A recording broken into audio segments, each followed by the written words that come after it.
Hello, attacktioneers. Welcome to the Attack Action Podcast. I'm your host, Taylor Morrow, and then I'm going to give you guys three options here. I'm either a dog mermaid, a city cyclist, or banana. So you guys can choose later. We'll do the third one. Yeah, obviously it's banana. What are you even talking about? I'm Colin Honigman, and I have a deal for you. I'm Blake, and I'm on the daily grinds. And I'm Zane, and I own the board game Scythe. Whoa. Is that because you bought it from Colin? No, but that is why it's on the front of my mind. I no longer own the board game Scythe because I sold it to Thor Mike. Let's go, Thor Mike. Let's go. Congratulations, Thor Mike. Did you know Thor Mike is short for Thor Mikkel? I did not. It's so weird. That's so weird. That's crazy. Taylor, what are you again? Banana. Oh, banana. Okay, so I have a Switch 2. Oh, here we Number go. 1. And so we're playing Donkey Kong Bonanza, and anytime, and it's crazy. It's the weirdest game I think I've ever played. They were like, I guess we have this great idea for a game, but I guess there needs to be a story, and then it's not compelling. It's just like, well, Donkey Kong wants to do good and find bananas, and then every time you find a crystalline banana, you punch it, because you punch everything in this game, and then it explodes, and it has this like flash scene, and that makes some noise, and it goes, oh, banana. And you do it like 400 times in this game. And so you hear it a shit ton. And then he goes like, and it's just this like jingle that happens the whole time. And so I've been playing that, and it's ridiculous, like you can break everything. Like right away in the first level, you can just punch and destroy everything. And you come upon this like hill, basically this like, I don't know, part of the level that's a hill. So you like go over one side and come down the other. And I was like, I'm 15 minutes into this game. And so I'm like, okay, well, can I just like punch can I just level this whole, like a tunnel, but like just take out the bottom Donkey Kong sized bottom of this whole like hill you would walk over. And I did that, and that that took another 15 minutes, and then I looked at the camera and surveyed how cool that. I was like, okay, I guess you can do that, and then just went on with the game, and it's really fun. Okay, the other really funny thing that happens is there's little monkeys sometimes, and you're just going crazy. You're having a bonanza, as it were, and you're just punching, breaking everything. And then you'll take like a wrong turn and kind of run into an NPC, and then he switches from punching to then just manically high-fiving with the other character, which is so funny. And then there you go into, this is I think a tie-in slightly with Godzilla and King Kong, where Earth is hollow, or wherever Donkey Kong is. So there's subterranean life forms and communities, and these people are made of minerals or crystals or whatever, and you can punch them and break them basically into near nothingness, and then they just like grow back in an instant. That's sick. It's why I was like, oh fuck, I punched that guy, he's dead. I just killed somebody and grew back. And they were like, hey, you should find the bananas and save our community. And I was like, okay. Like they weren't even mad that you obliterated them for a moment? Yeah, like obliterated. I'm like not kidding. And it's pretty funny. So anyway, I've been doing that sometimes. Ooh, banana. Yeah. How do you like the Switch 2? I'm enjoying it quite a bit. I never like upgraded my original Switch, so it is kind of like I didn't do Switch OLED or anything like that. So it does feel like a leap. Everybody keeps talking about how big it is and blah blah blah, and it's like bigger for sure, but it doesn't feel like unwieldy. Like I really like to play handheld, just relaxed on the couch. So I'm enjoying it. I had to look up though, like because the Joy-Cons in the Switch body like flex a lot more. I was like, oh God, am I gonna fucking break this? And they're supposed to flex apparently, so that because the magnets they'll like flex so they don't break before they like demagnetize without using the trigger. So that was also relieving. So if you have one, there you go. So it feels premium. It's pretty fun. I wish it had a dark mode. I'm tired. Like I would love to play it in the evening in bed, but the like 40 seconds you're on the like home screen and it's just blazing white. I'm just like, whoa, okay. The brightness of the sun, I can no longer fall asleep now. You know, so anyway. Yeah. Hell yeah. I always wanted them my to make the brightness as like buttons, like volume. It should be like volume as buttons and then brightness as buttons. Yeah, that would be cool. It's not that bad in the UI to like, you can hold the home button. It brings up a quick menu and you can pretty quickly toggle the brightness down. But I would love it if it did have dark mode and or like a filter over it, like computers have or cell phones have or any sort of device. like some awareness of what time it is because it's connected to the internet and it's like, oh, it's nighttime. Maybe I shouldn't be at full brightness. Yeah, that sort of thing. Yeah. Yeah. No, just that's not. yeah, it's not Nintendo's possible. not going to do that for sure. But you can use the Joy-Con as a mouse. So Which is kind of sick, like Yeah. on your leg. that's how I works use pretty my well. mice regularly Love that for you. on my leg. So anyway, that's what I've been doing. We won't find out about those other two things, but feel free to message me if you want to know. We'll find a way to bring him back up later. What was it? It was Dog Mermaid and City Cyclist. City Cyclist. I'm fine with not knowing about those. I feel like Dog Mermaid might make it back. City Cyclist, that sounds pretty niche. Also, fuck you, Blake. What the hell? I love Donkey Kong. That's just how much Oh. I love Donkey Kong. But what's funny Just is not me. everyone else is like, this is probably the best story Donkey Kong's ever had. Dude, this shit sucks.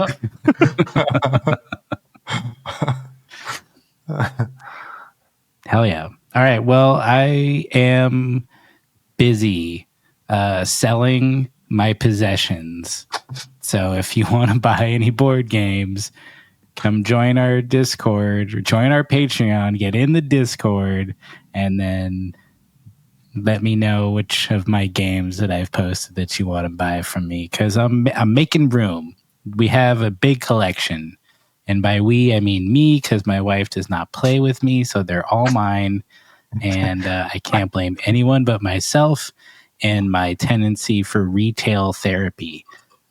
So, yeah, we're getting rid of some stuff. I got some big box games and some other things that I'm, just have big dreams of like, yeah, we're going to play this. And it's like, it's a fucking campaign game. If I play it once, I'll be lucky, let alone like 32 times. But we got to keep some stuff. Twilight Imperium's got to stay. I don't care if I play that once every 5 years. It's worth it. Which edition? 4th.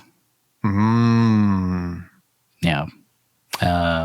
Millennium Blades we're keeping because that was hella fun. And I got some expansions for that too. So, making some room, cleaning out the garage. We'll be moving imminently from this location, me personally, where you see me now, to a location that's several hundred feet leeward. I think you had a Hundreds of mock-up. feet. You had a mock-up of that, right? To show the audience? Yeah, it's gonna look a little something. Actually, I don't know how I even did that.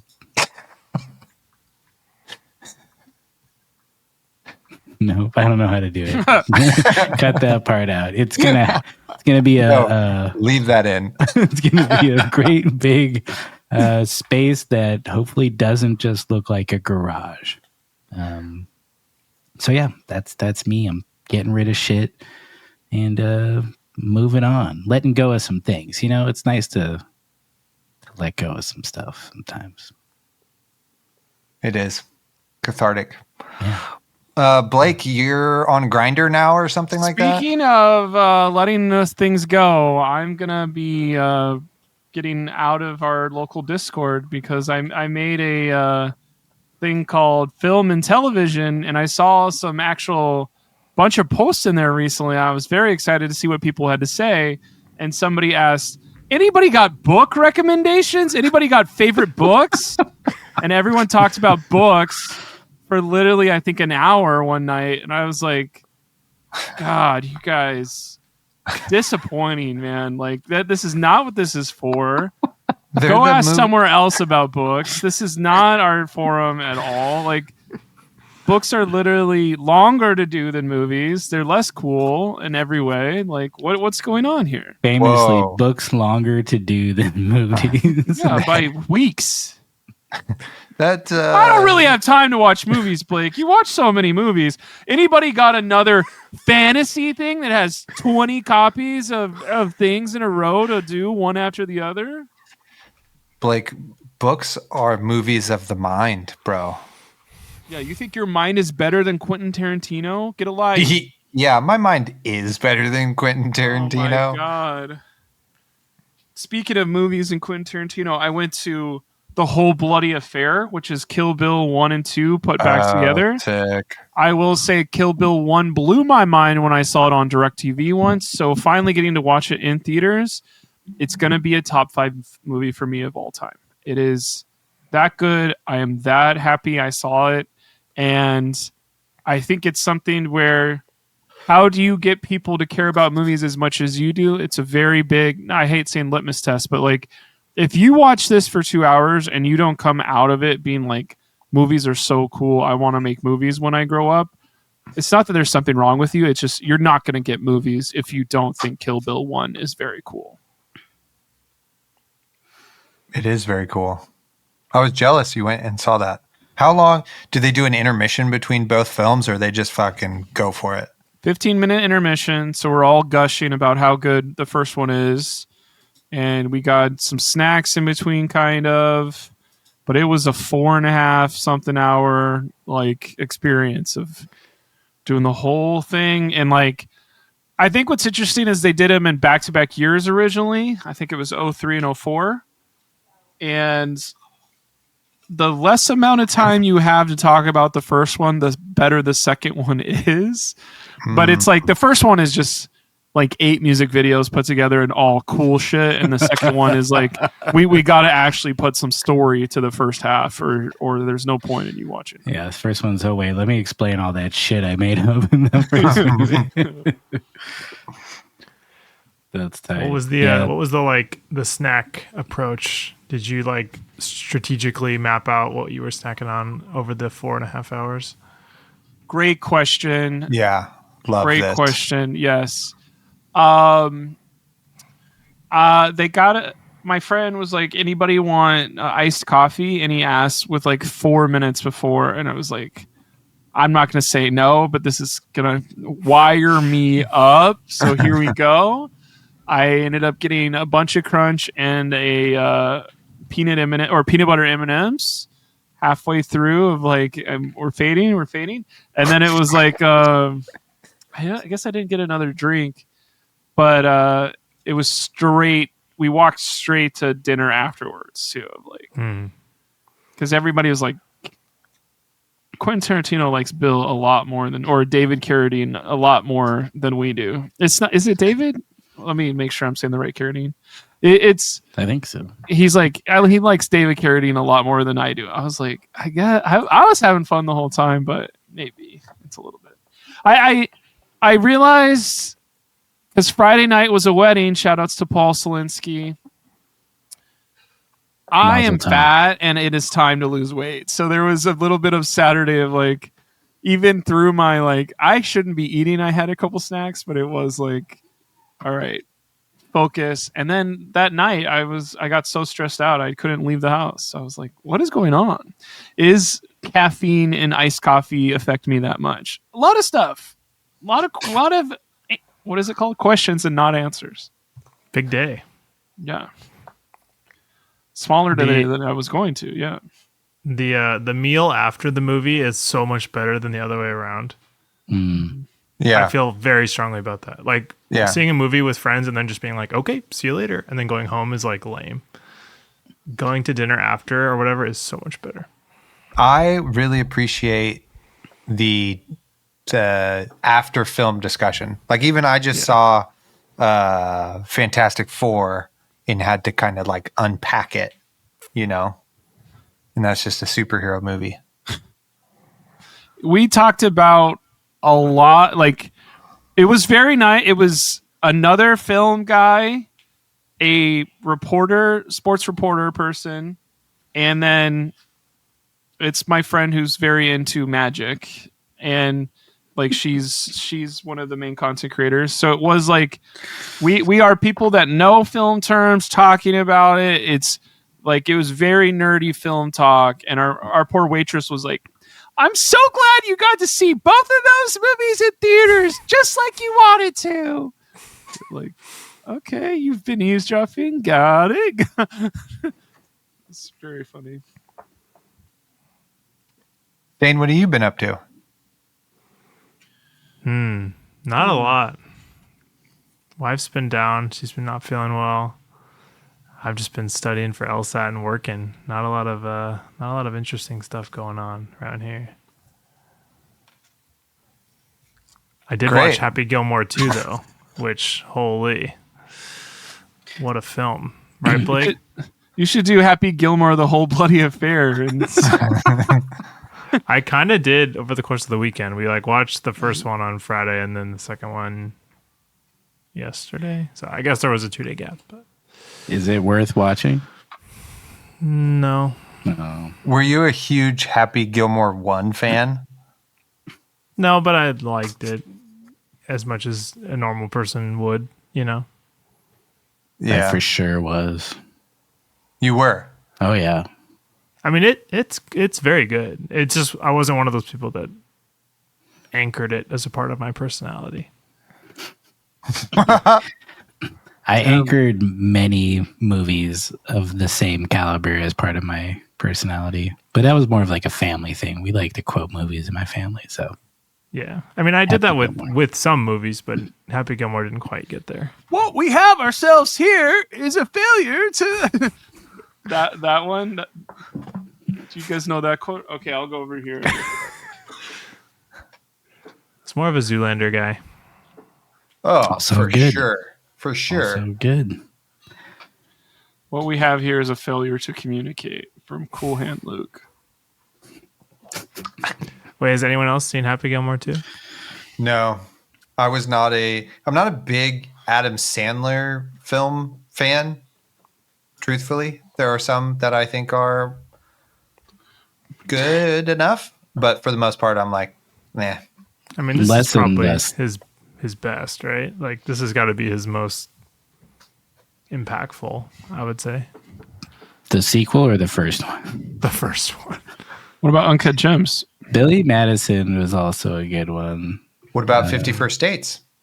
I mean, that actually is a legitimately good movie. Mm-hmm. True.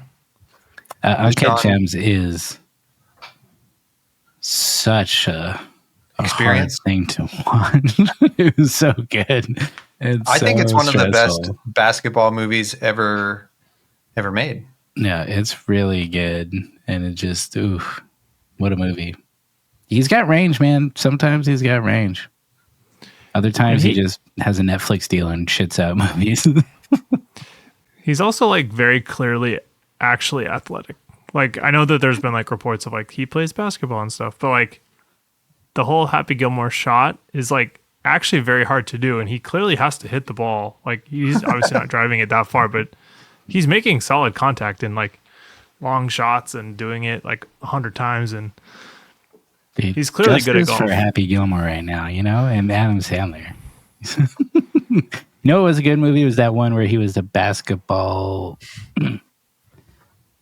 coach or something, not an agent. He finds like a Yugoslavian player and like helps him become like good or Spanish, something like that. Is It was that like Billy Crystal?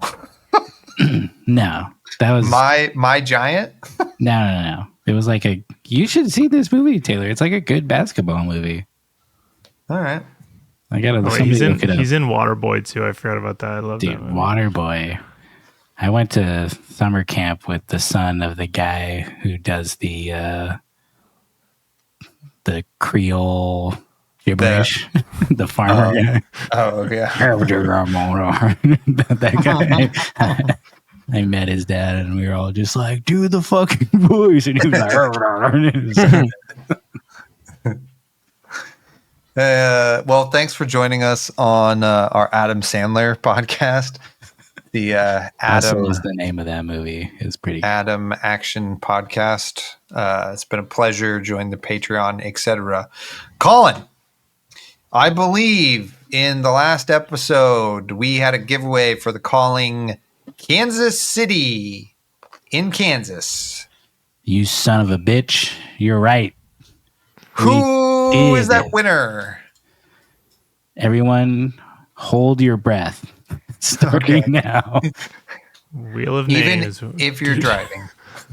Especially if you're driving. You don't want to be caught off guard when I reveal the winner of our very first Kansas City Calling giveaway. Who is at James. James Harrell, hit us up. You have won a free entry into the Kansas City Calling. You could email us at the attackactionpodcast@gmail.com or ping any one of us on BlueSky, and maybe Blake's still on Twitter. We're not, most of us aren't there anymore, but yeah, that's it. Congratulations. Thank you. Their tag team name was the String Singers. Mm. I'm assuming that's a Pleiades tag team group right there. I would. Yeah, let's go Pleiades and Betsy for sure. Also, condolences to DreCortez.com. The tier list we did tore his family apart. But, that's the risk you run for listening to the podcast with the fam. It's hot button issues that we cover here. So, but yeah, thank you all for your submissions. let us move on to Flesh and Blood time. So I believe we are starting here with the new announcement that Legend Story Studios has bequeathed upon us about the ProQuest format winning changes. You win a ProQuest, you're done for the rest of the season. You win one, can no longer do it. And discuss now. Rabble. Ravenous. Murder. Zane, start us off because you missed our production meeting. And raise your hand if you want a PQ. Tight. Pro player. It's us versus them, Blake. Let's go. Taylor and Zane raise their hand. Please present your arguments to the court. The International Tribunal for War Crimes is commenced. Whoa. At The Hague. Okay, wait, hold on. Quickly, speaking of court, for you with ads on YouTube is My Cousin Vinny. Low key, that movie is so fucking hilarious, and Marissa Tomei is like the fucking greatest person ever. It's so good. Go watch it. I laughed through the whole thing. Okay, thank you. Oscar-winning performance. Yeah. That is one of my yeah. personality movies. It's way up there. Zane, go ahead. Tell us what happened. Tell us what it means. So it has some weird implications, but basically what changed, if you've not read the article or you don't care to read all the little subtle details, good for you, honestly. But basically, if you win a ProQuest, you can't play in another one for the season. This is kind of goes to the core of what the ProQuest season is all about, which is being a feeder into the Pro Tour, right? It's different in different regions, how it kind of plays out. Some regions have a lot, some have a few. Ultimately, what they're trying to do is, hey, if you've won one, get out of the way, let someone else win one. This is 100% consistent with how I approach PQ season. When I win a PQ, that's it. I either don't show up to the next ones, or if I show up with a bad deck and scoop to my friends if I even show up. So for me, I'm like, great. This makes perfect sense. Of course, there are many people of a certain variety who are not happy about this. I can kind of understand what they're saying, especially with the dual format thing. Like, if you win a CC1 in the first weekend, but you wanted to practice LL, you're kind of like out of luck. Sure, that's a bummer. But ultimately, I think that this kind of fits with their ethos of what the ProQuest season is supposed to be about. So I don't see a big issue with this. I know it actually was quite close as far as like people perceiving it as a good or bad change, with a majority leaning that it was good, but that the loudest voices on the internet not liking it, which kind of makes perfect sense to me. But as far as I'm concerned, I think it's a very reasonable change. I do kind of think maybe there should be a concession made to format changes. So it's like, if you've won a CC1, you can't play a CC1. But that does get complicated, so we'll cut them a break on that. But also, not every single season do we have more than one format. Like, so many of them have just been also CC, you know? I mean, it's generally two, right? It's generally whatever the Pro Tour will be. So, like, Draft and CC has been the premier. Like, early on in PQs, it was just CC. But, like, ever since, I don't know, Baltimore or so, there's been Draft and CC. And then now, for the very first time, it's CC and LL. So maybe they can hone this in the future, and like, you can play each format kind of thing. But as far as I'm concerned, it's not a dramatic change, and people are kind of making a mountain out of something that's not that big a deal. Agreed. I totally agree. I think it's a totally fine change.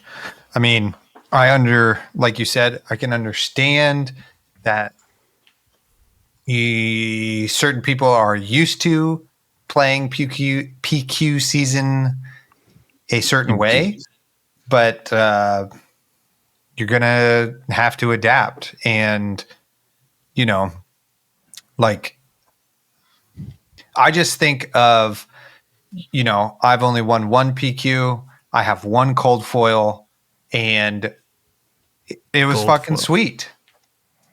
Gold foil. Sorry. Excuse me. It was fucking sweet. And, you know, if me winning one and then never not going to one for the rest of the season means somebody else gets to do that for the first time, that would be awesome. Or if somebody gets to top 8 one of these tournaments for the very first time because one less person is not there, that's also fucking awesome. And that's, like, I think much more important than winning one and then continuing to play the rest of the season, perhaps top 8ing and scooping to your friends. Whereas, like, it's much less important to you, but could mean so much more to somebody else. And that is better, I think. And then it sucks because how the internet is, or people are, or whatever, there'll always be those people who are like, well, so-and-so wasn't there because they won the week before. So, blah, blah, blah. You should not let those doubts like that enter your brain. You know what I mean? Like, who gives a shit? You still, like, went out there and won, or top 8'd, or did better than you did last time. It doesn't matter who was there or who wasn't there, and if you didn't beat someone or not. That's a fallacy for sure. So get fucked if that's how you think. Indeed. Yeah, look at us. We're all just agreeing with each other. I think I'll let Blake go because I think he has more to say, but I think it's great that more people can do it. It means a lot to them. If you care that, they didn't play against somebody else, scroll back to what Taylor just said. But also, like, it takes luck in to win any of these tournaments, and sometimes that means someone doesn't show up or someone has a bad day and you don't. Like, that's gonna happen no matter who's there. So fuck it, we ball and let's all have fun and go to Pro Tour. I'm gonna win one now. Hell this is the only thing holding me back. Yeah. Blake, what do you think? How do you feel? I don't know. I thought Zane was going to say some different shit, and I was going to have to go off on him because he posted a crazy meme in the Discord I was in. I was like, "Is this how truly Zane feels about me? If I can't read, so that's why I'm not going to understand the implications of this thing." And that wasn't just Zane. That was a big popular thing of the people that do win a lot of ProQuest have a different opinion than the people that have never been there. And so that being said, of like, well, you don't know how annoying or frustrating it is because some of us do like to recoup our winnings or get a lot of gold foils ahead, so we can sell these gold foils to get our way to the Pro Tour or whatever. Don't feel sorry for those people at all. Somebody in my local meta, shout outs to that guy, said the sentence, "If I won a tournament early on in the cycle, I would be disappointed." Don't resonate with that sentence at all of like, I can't imagine saying the word, "If I won a tournament, I would be disappointed," and being trying to be taken seriously or have us feel bad for you. Like that's just not love that person. I won't say his name because it was something of like, I hope this is the only time you realize how weird it is to say that. But like, I think another thing is, I've mentioned this before of why do brute players need to have some like cards that are good every once in a while? Brute players have to believe they could possibly win, so they come to the tournaments, pay their entry fees, and then pay the winners what their actual stuff is. Because if the brute players don't believe that they could possibly win, they're not going to show up to the tournaments. And I think this is this is for the 12th, let me say this is the right number, 12th through 24th. This is the best decision ever of maybe I could top 8 if it's this 8th ProQuest. There's like usually around 8 in LA. Tao was at the 8th one last time. Tao would have never been involved because he had already won a ProQuest Plus and a Battle Hardened at this point in this cycle. I played Tao in round 1. My thing is over literally an hour into it because I lost to Tao by 3. And it is like, oh, if Tao's not here, I play someone who's not Tao in round 1. All of my practicing kind of works out. I can... Oh, these people aren't even going to be around in Swiss. You don't have to dodge them in top 8. That's true, but you don't have to play them at all the whole day. Is kind of like, oh, what tournament, if you're trying to win and go play in Yokohama next spring, would you go to the one with Tao or the one without Tao if you could avoid them? And like, you mentioned your ProQuest, your gold foil. Does your gold foil at any point say Tao wasn't at this one? Does your gold foil says, "Oh, I beat 15 people"? Does your gold foil says I only beat 3 people? It doesn't say anything about that stuff. So the judge is gonna laser it on the back. Asterisk Tao, Chris Iali. They had already won theirs. I want to go on the record as I would like to go to the tournament with Tao because I like to talk to Tao and visit with him. So, well, you don't like it when he daggers you for 17. Okay, you're not gonna. You're gonna sour very quickly when that happens. Are you talking about dagger or dagger? Yeah. Don't kink shame me, bro. But I do think there's a couple people online. I will name them for sure. Fino's being a baby back bitch online, and it is something where I am so glad Trevor, whoever his last name is like, what are you talking about? And he's trying to like, I think one thing that's very cool, and it's going to backfire on me sometime in the next 5 years, the people who talk and say stuff online, it's all there. We could go look for hours to look at what you've posted over the last 4 years. Whenever you're like, me and my friend completely gold farmed everyone this whole last time. This is what we're trying to avoid. And the guy, it was so funny. Pheno Black, let me say his full name. Pheno Black was like, when did I ever parade my gold foils around? And literally the guy was like, you tagged me specifically, posted the picture. Here's where Pheno did this. And I was just like, bro, I remember that stuff. And Justin Koo, he's a great player, but I'm sure the people in the Philippines right now are like, wow, there's 6 other chances for us. Like, if Justin wins in the first one, great. I'll go to the 2nd, 3rd, 4th, 5th, and we won't have to play Justin and hope to dodge him, because then it is kind of like, I feel like I have a better chance of winning those. And then the only other person, which is a teammate with somebody on this podcast, they were like, it really sucks because I'm going to win one very early on, and I won't be able to bring my pet decks and try to get on other roll of honors. And I'm like, I do not understand that line of thinking at all. That does not resonate with 97% of the player base. And maybe if you stuck to playing your original deck, you'd be a little bit better when it's in crunch time and you get one thing further. So maybe that'll be a lesson for you of like, oh, I stuck with this and now I'm further.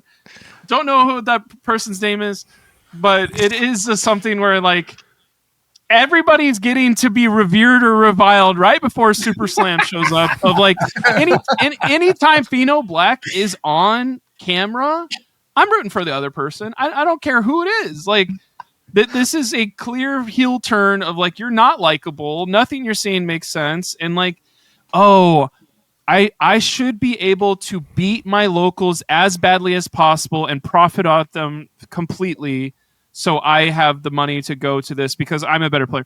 The final thought process, and then I'm out of here. They said, if you can't beat your local ProQuest grinder, how are you going to go to the Pro Tour and be successful at all? And I wanted to go, that's not the whole reason. There's plenty of people that have been to all 5 ProQuests, Pro Tours, and probably haven't gotten higher than 200th place. Yeah, I was going to say, what's their excuse for not winning one? Yeah. I don't know if we need to go shame them, but like, it's a cool experience where you can travel the world, play your favorite game. Yeah. I'm there for the 4 days beforehand. I'm there for the 4 days after. Yeah. Taylor had an experience like that. Yep. I lived in one of the Pro Tour spots, so it was cool to have people in and out of my living for those 4 days before and those 4 days after. I am not a Pro Tour winning level player. No shot in hell. But if there's a Pro Tour Brazil one time, and that's the one where I go out of my way to go try to qualify for, and this policy is still there and I get it on my last time, then that would be a perfect like, oh, I want to go travel to Brazil and I can anchor it around a Pro Tour. And some of my friends will be there. And that'll be cool. That's what we're talking about. I don't care if I get 299th place or if I bubble at 9th place. That'll be a very cool experience, and that's going to be afforded to more people in this game now. Yeah, agreed. I think that's a great summation. I mean, I think people forget this too. At the Pro Tour, let's say there's 600 people. There are 300 people who lose round 1. Regardless of who you are and what your name is, blah, blah, blah, you're going to lose round 1, bro. Half of the people there lose round 1. You know what I mean? That's right. So, and some of them still have fun. Yeah. Some of them top 8 and win the Pro Tour even. That's true. You can still win. Never give up. Never surrender. Speaking of never giving up, what about these pecks on Peck Perfect? Those things don't quit. Am I right? I mean, it was pretty fun posing for that card. You know, like I was honored, and it was great to, you know, show everybody all the work I've been doing like now. This shirt was already messed up before I got here, so let me just divorced, jobless man during the summertime. So it was great to show off that work. If you can't tell, we have hard pivoted, emphasis on the hard, underlined, bold, Jesus. hard pivot into the Mastery Pack Guardian spoilers that have been Whoa. flowing. Where are they at? Flowing. You can check them out at fabriary.net, man. They got you covered.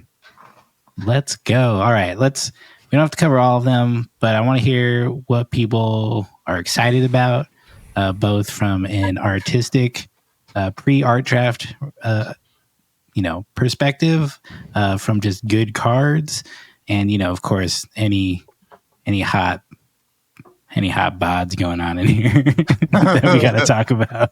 But yeah, Zane, you love Guardian. How I you do. Feeling? Talk to me. I don't understand all the like doomerness about the set. Like I understand the, like, some people are like, oh, these cards aren't quite as powerful as I'd hoped for a mastery pack. But I don't know. I see this and I'm like, there's a lot of Majestics that are pretty meaningful that we'll see play and kind of open up new archetypes. Like Test of Iron Grip, the Clash card, the discard one. Like, that's a super interesting effect that's like very relevant to Guardian, that we've never had anything like that. Like, it's basically Test of Strength, but the other way. Like, and you don't have to be Victor to use it.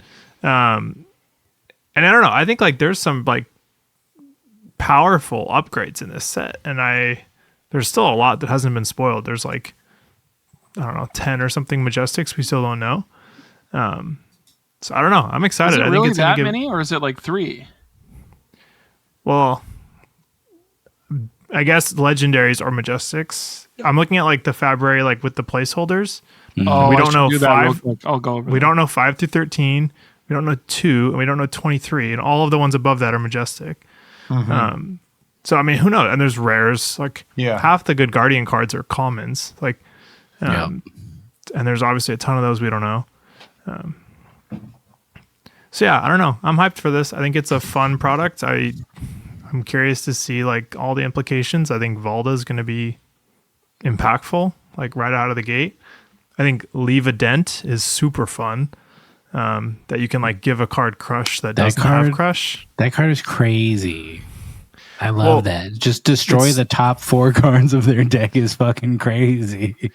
But also, it gives a card crush that doesn't have it. Yeah, which means true. that Valda will trick, like Valda will give it dominate. And it works So, on like, hammers, bro. On Pulverize.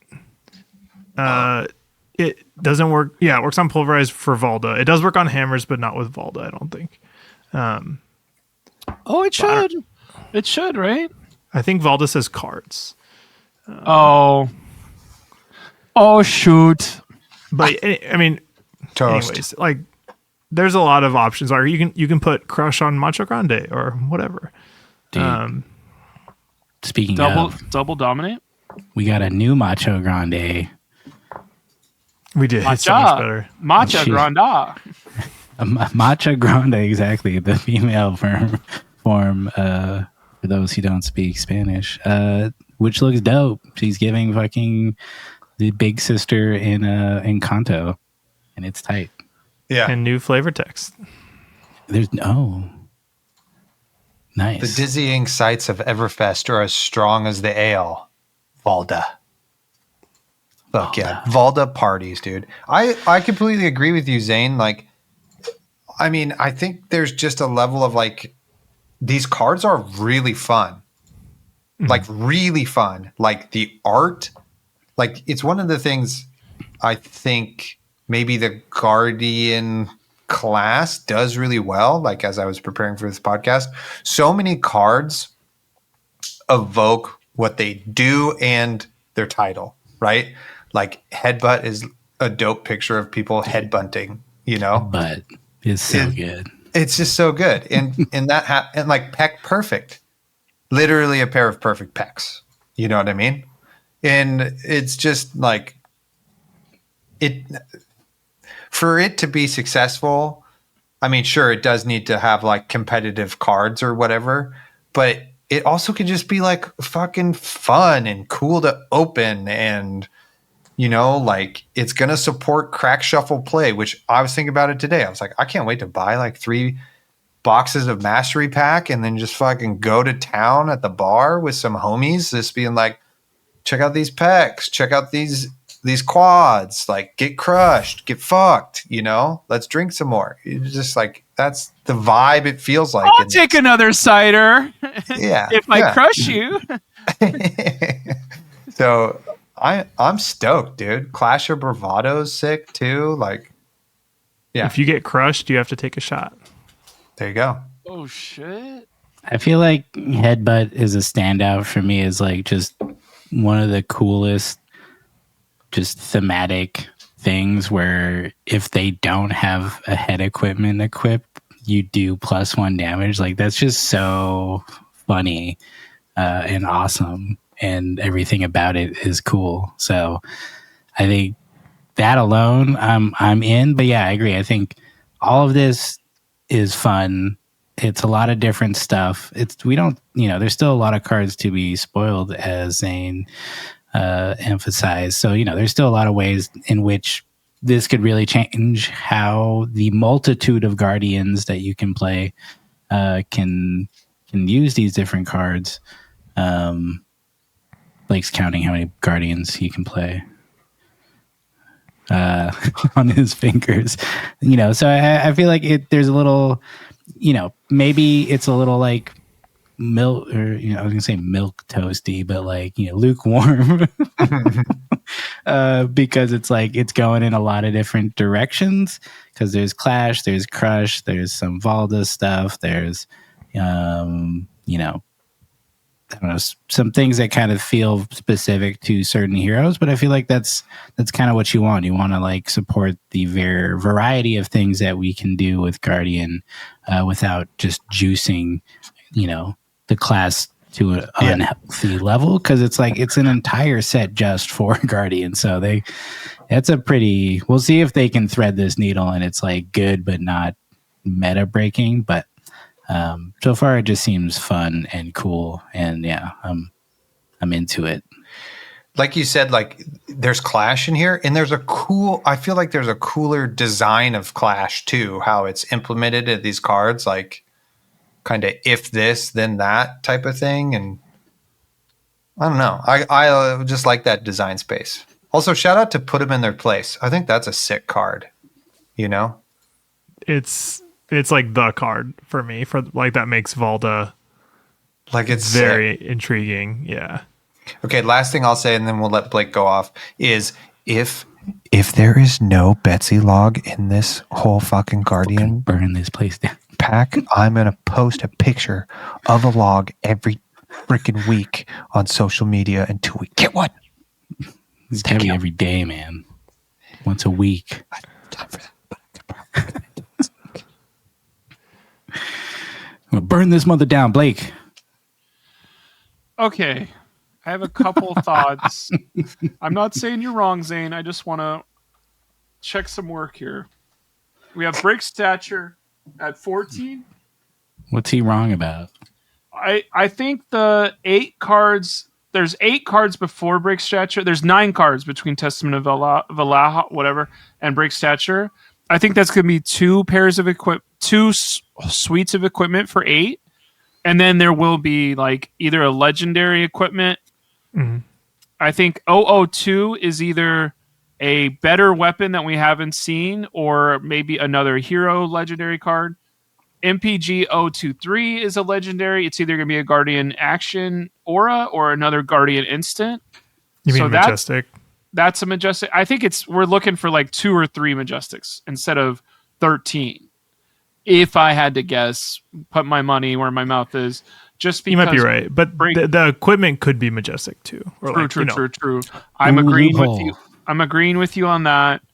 I have been very excited about this since it was literally first. I'm not trying to be like, I've been excited this way longer for months. Like I was very excited. It was like Cinco de Mayo weekend or something is where they said all this stuff.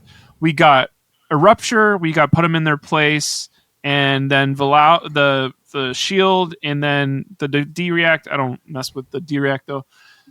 I was very excited about this of a mill deck. And then I was like, I've been wanting to play mill. It's my favorite thing I used to do back in the day in Hearthstone. It's how I got into physical card games by playing a mill deck in Pokemon. And it was very much I'm walking in with a deck that I just put together a week ago, and I beat a person who has been playing for 10 years, and everyone made fun of him. But I was playing a mill deck, and we weren't playing on the same axis.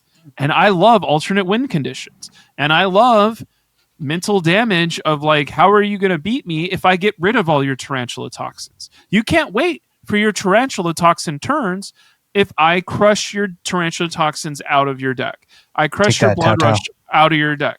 I'm not talking about who's Toto. It is something where this is fun because even if I'm losing, I almost milled you. Even if I'm losing this game, it was really cool when I got rid of both of your blood rushes.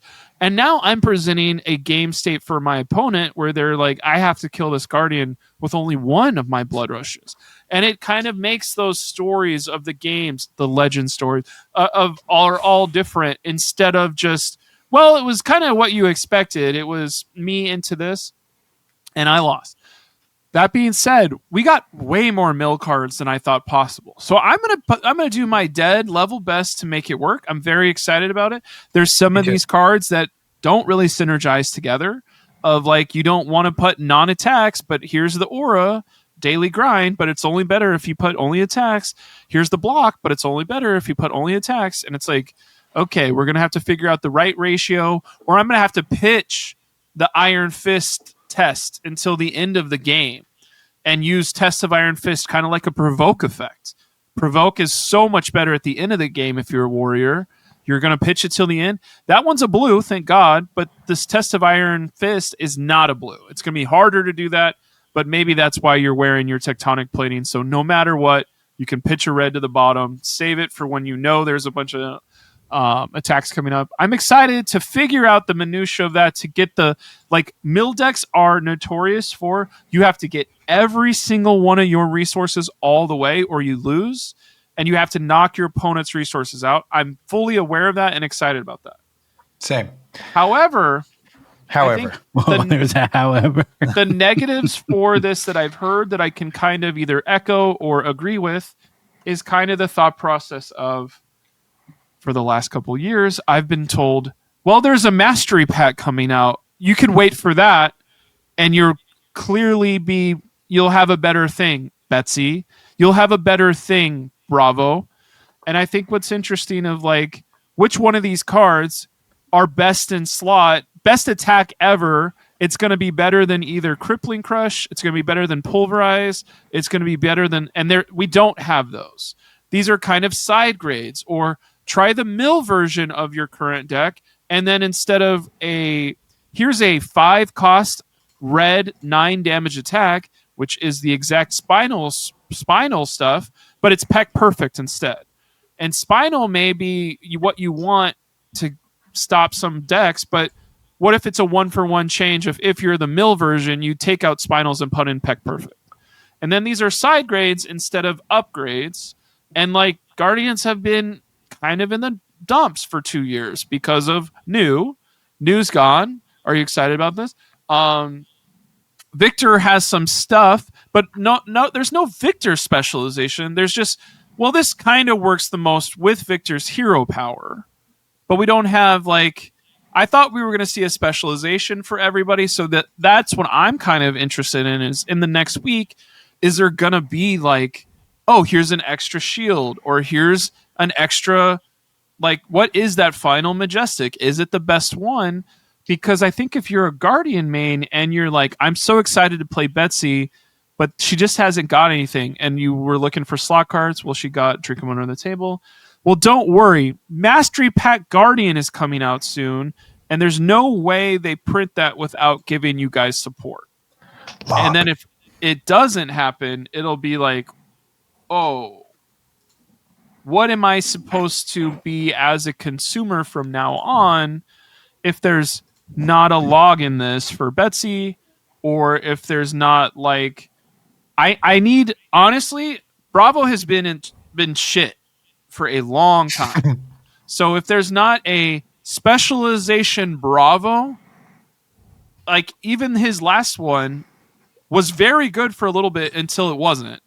And so it's like, what is the most powerful Bravo card we can think of? Put it in this set, sell the hell out of it. Bravo plays it for 6 months and then goes off in the sunset. I think most people would be like, would they roll their eyes at that? Or they'd be like, okay, that made sense because Bravo's not going anywhere unless he gets a powerful card like that. And I don't think any of the cards currently spoiled are that card for Bravo at this time. So that could be some people being like, oh, that sucks. Side question. That's a lot. Blake, do you think you run Pummel in Mill Valda? Because you got to also like attack the hand, right?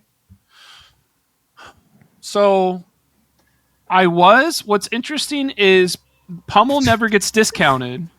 So it is Correct. still, you have to have a card. You have to have a card called Pummel. You have to have a card to pitch Pummel. And then your other card can get discounted. So it's a little bit easier, but it's still clunkier than you want sometimes. Yeah. I and think sometimes you have to kind of like take damage to get that playoff, and it's hard to know how much it's going to put you ahead. I mean, we do have seismic eruption now. You just get 3 seismic surge potions at fucking instant speed, that is the best card by far. That's like pretty crazy. Even if it doesn't block, who cares? You know what I mean? So I don't know. You block with the shield and then you seismic eruption, and then it does block. My time as a mill player in Star Wars Destiny, the hand milling was a super key, important part of getting the last cards out of their freaking deck, you know? Tell us more. Let's all talk about our relationship with Mill. You first, Taylor. Okay. So I one time showed up to a local tournament and I was like, you know what? Everybody's going to assume I'm going to play this one thing. But you know what I have the cards for? Is Leia, Anakin, and R2-D2, I think. And if you get Anakin's pod racer out on the field, you get an extra mill die. And so you just basically show up with this ragtag team of people. And I had 0 damage in the deck. No damage dice, only mill dice and resources. And everybody was ready to defend damage, but nobody was ready to defend getting rid of their entire deck and hand. And people were tilted and terrified, and it was awesome. And I lost in the finals, but everybody cheered probably. It was so it was a really close game. Like it literally came down to like a dice roll. Like if I had rolled a hand discard on one of my dice to resolve, I win the game, because then they wouldn't have had like the resources to play the card they needed to play, etc. You know, so they would have had to make a tough choice, and it was great. And That's sick. Yeah, totally. But it was super fragile, so like I could never play it again, because then everybody was just like, "Oh, we'll just put in like these couple of deck cards, and then you're like dead." And I'm like, "Fuck." Shuffle my graveyard back into my deck is my least favorite card of all time. I hate no problem. Then I just played Gungans, and that was hilarious. You get to play a bunch of Gungans with Boss Nass and blow each other up, and then kill your opponent. It was great. It's like, how many Gungans have died? More hilarious fab decks. Dude, totally. It's a huge thing that's missing. I mean, maybe it's going to happen in Smash Palace, but that's like a different product for a different in Smash. Different format, so maybe not. But yeah, I would like that, you know. I have no relationship to Mill, but I do find it scary and unsettling. I know. Oh no, my stuff. Yeah. But there's no worse feeling in a card game than not being able to play the cards for whatever reason. Yeah. And Mill is just like the most direct, like, fuck your cards. Like, hell yeah, brother. Like you don't even get to see them the first time. I'm just gonna just straight. I put those them. things in there specifically. No. Yeah, I was gonna use that. I played CYB new at 1 ProQuest, which the game plan is to win by fatigue, and I sure did a lot of that. Yeah. Great. I'm glad you're in on this train, Zane, because I think Mill is also the Zane very train. Yeah, Hey. the Mill Zane train. It's just something where if I don't have to play, like, Mill is not your game plan. Like, my it's not playing into my opponent's game plan no matter what.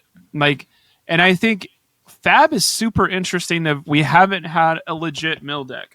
You can't say Huntsman at this time, unfortunately, because it didn't have a hammer. It had daggers.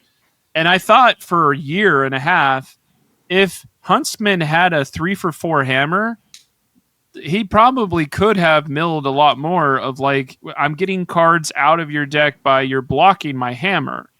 And now that there's no daggers in Guardian and you can swing a Nothos on your off, opponent either has to block with 2 cards or take 6 damage. It's like, this is going to be gross. I mean, new is a mill deck.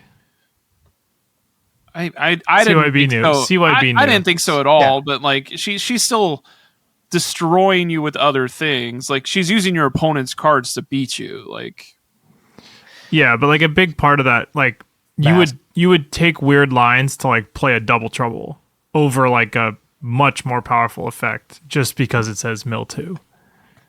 so I was missing out on Mill this whole time because I didn't want to play new. Or like Bonds of Attraction was like one of your key like end game things, which is like not a very exciting card, but in that deck it was. And then you had Mask, which was obviously insane. Yeah, and her hero ability too, which just gets you a card sometimes, Yeah, sometimes. I always wished Huntsman had a 3-for-2 sword that says when this attacks, name a card. If this hits and that card is in hand, they banish it. Because I thought it played super well into, you get a look at the top card of their deck and then leave it there. You know what I mean? So if they like block out and then on the next turn, they, you have that little bit of knowledge. I mean, that would just be a busted weapon of just call your opponent's best card every time. And it's like, you have to block this or you can't play Blood Rush ever. Sure. But then you just let them have it. Or then if you do have Blood Rush, you block it. It's a 3-for-2. It's like not that efficient. You know what I mean?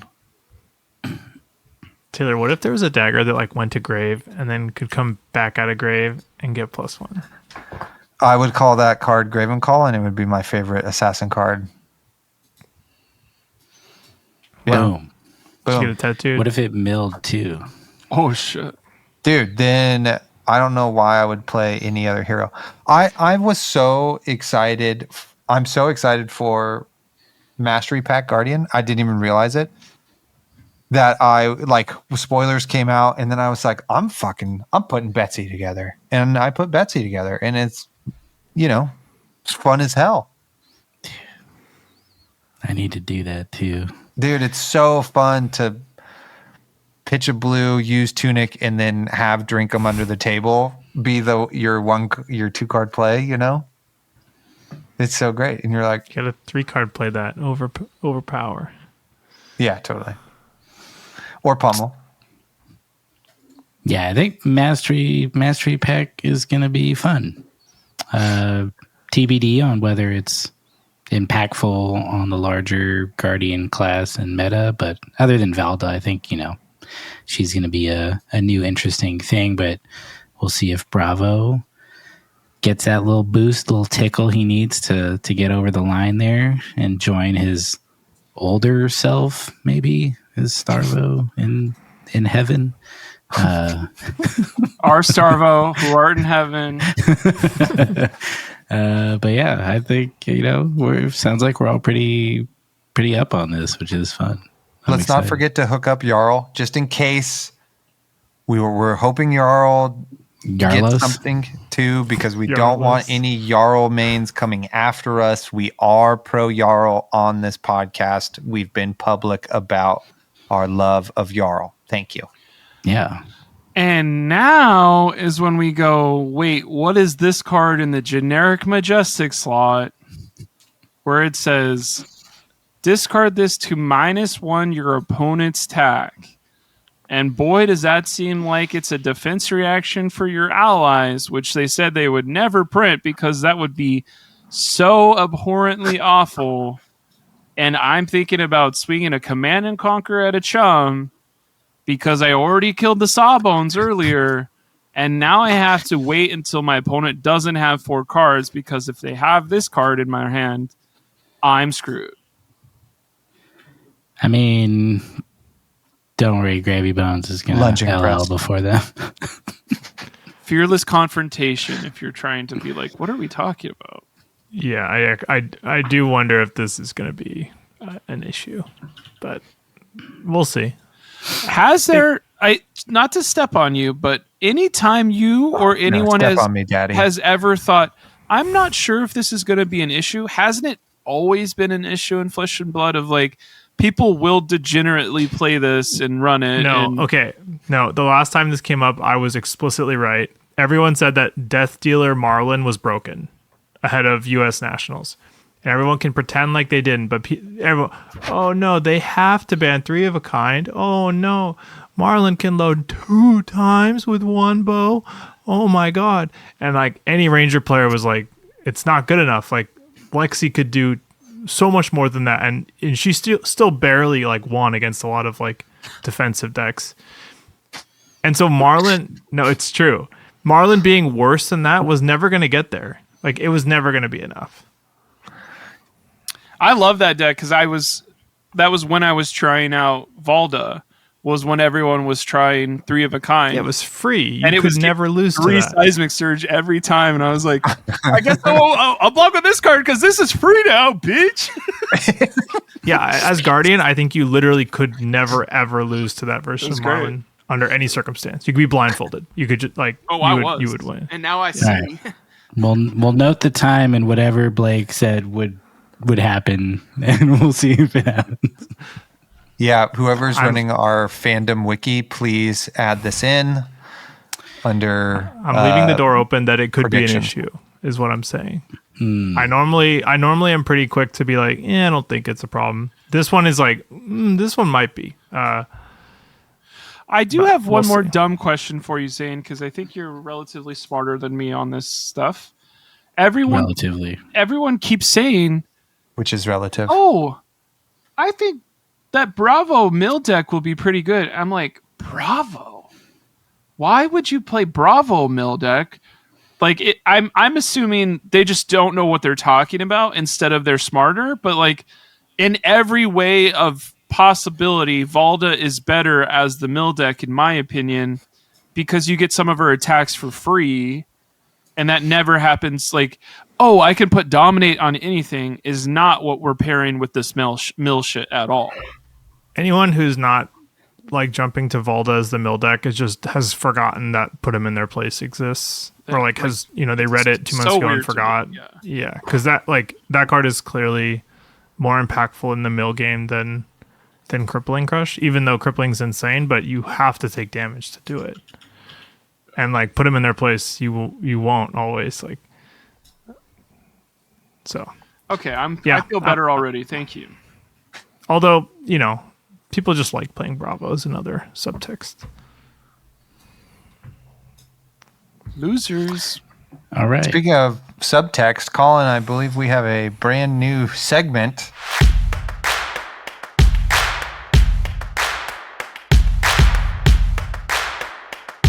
Yes, we do. We have a great new idea that was totally original. It's not based on anyone else's idea anywhere else in the universe. And we're calling it Guardian Totems. We're getting totemic, dude. We've decided on our own, without anyone else's input, what makes a Guardian as like, what is the values and what embodies a Guardian. And we've distilled it down into 3 things. And then we're going to pick cards that we think embody that the most. What are those 3 things, Taylor?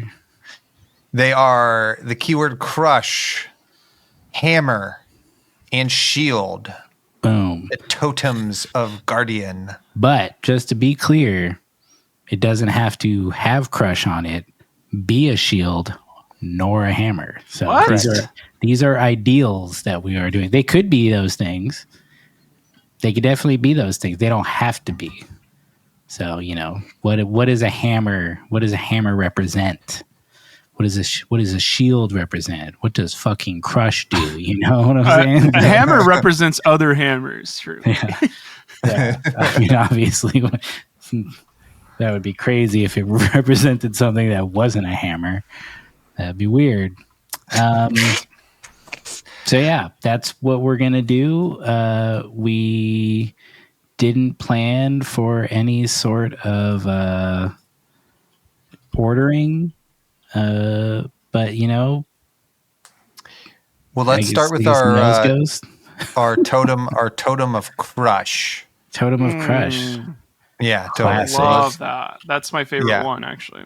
Okay, great. So then you can start, Blake. What is your guardian totem of crush? Let me click the button. Mine is, okay, whenever I think of crush, it is like I am doing a crazy attack to you that is going to leave a dent. We got all this stuff recently, but it's like, no. Pulverize is mine. Pulverize. Right, pulverize. I thought you were going to type in leave it a dent. I was like, no. My crush one is Pulverize, which is ironic because it's one of the only cards that doesn't say crush on it. But boy, does it feel like you got crushed. And it is a gargantuan attack. It feels like it's a buff and an attack all in one because it basically is all that math of you're doing all the math of pitching for a buff and pitching for an attack, but you're also doing all the damage of a buff and an attack all in one. What's kind of cool about this one and that makes it so strong of can I fit this in my deck? You should try to do so because what happens to Guardians? They're going to have a lot of blues at the end because we're pitching hammer. Did you pitch Pulverize to the bottom of your deck with your Tectonic Plating? You should have, because now when this comes in for 14 and hits my opponent for 1, it's going to do -4 to them because they're going to be so crushed by this attack, their next attack isn't going to do anything to me. That's a great pick for the Totem of Crush. Pulverize is insane, and it doesn't happen super often. And I can definitely remember not only that coming up against me and being like, oh, fuck. And also doing it to other people and then being like, oh, fuck. You know? And I remember when that card came out too. And we were like, oh, fuck. So that's a great pick. That's a great pick to start us off. I mean, you can't not block it either. There is no yeah, you can't. There's no good answer to this card. Yeah, no. Yeah, it's great. Just buy a turn, you know. Heave. What was it? The first Heave one too? Yes, all the Heave cards came out in the same set, but it was that and Thunderquake. Those are still the only Heaves until this time around. So what a great keyword! It's a great keyword. It's super fun. Feels like you heave. It does, yeah, and it has like a real game mechanic cost. Like, all right, telegraphing this play. Yeah. This is not a defense reaction in my arsenal. You better have a Conqueror of the High Seas right the fuck now. Oh, you do. Okay, I'm dead. Plow under. Dunzo. But if you Heave with Valda, you don't even... They can hit your Pulverize. You just use the Dominate on another card. That's why she's going to be so good. Nice. Okay, my crush card. Okay, great. Let's go. We're going back to the OG, the first set, the only crush card that's in every Guardian deck basically since the beginning of time. Spinal Crush. Just the perfect Guardian card. Interesting. The art is like what it felt like to play Guardian at the time, where like you're trying to find space to attack the ninja, and then you finally, use your armor, and then you drop the dominated spinal on Katsu or whatever. And yeah, I don't know. I'd like the 5 for 9 is like a funny stat line from other classes. Like it's so distinctly a Guardian stat line. And then the crush effect of taking away all their go again is just, it's perfect. It's one of my all-time favorite. Because you tectonic the turn before, and now it's 4 costs, and now you can hero power. That's how the math works. Or pummel. Or you tectonic with it on this turn. And then next turn you get to play the crippling off one less card. Is Guardian actually way cooler and it's been gatekept for too long? A thing I thought I would never agree with. Great pick. Newer players would never believe that like Guardian was like one of the sick as fuck in the 3 menace. that was always relevant. Yeah. Menace. Yeah. Like yawning. I'm so tired of Guardian being around, you know. I used to call this game Guardians and Runeblades starring Prism. That's pretty good. Colin has solved it. He did took me all this time to remember how I share a fucking tab and not a window. God damn it. Sorry. I didn't even hear what Blake said. The people know what Spinal Crush does. So. The people know. But you know, it's fun. It's fun to look at the art and talk about the card, Spinal Crush. It is. I love it that you picked a classic. Spoilers, Spinal Crush will come up on my list, but later for a different totem. But my Whoa. Wow, is that legal? Yeah, of course that's legal. Okay. Yeah. Street legal? Street legal, dog. We went down to the Guardian MV and got the right paperwork. My crush also harkens back to the originals, the OGs, and there's nothing that says crush more than the man, the myth, the legend himself, Bravo Showstopper. He is there to crush you, and men, women, children of all ages have a crush on his handsome ass. And he literally has a specialization called crippling crush, where he's punching you so hard, his shirt is blasting off of his perfect pecs. So is your pick crippling crush or just Bravo? It's just Bravo. It's just Bravo. Okay. Yeah. But I'm glad you showed crippling crush also. Yeah, it's Bravo. Okay. He's like making the hit effects go through with his dominate. And whoa, he's just got dominate printed on his hero power. That's crazy. Yeah, it's crazy for 2 resources. He's got a dope outfit, and you know, it's where it all started. So it's one of the first keywords, crush. So my pick for the totem of crush is Bravo Showstopper. That's great. Classico. I think that's a good pick, even though I was confused through the bulk of your explanation. Because you're doing crush 2 things at once. Is the first card that ever made me go, fuck this game, I'm leaving. And then I built Bravo the next week. I was like, I'm going to be the one who does that shit.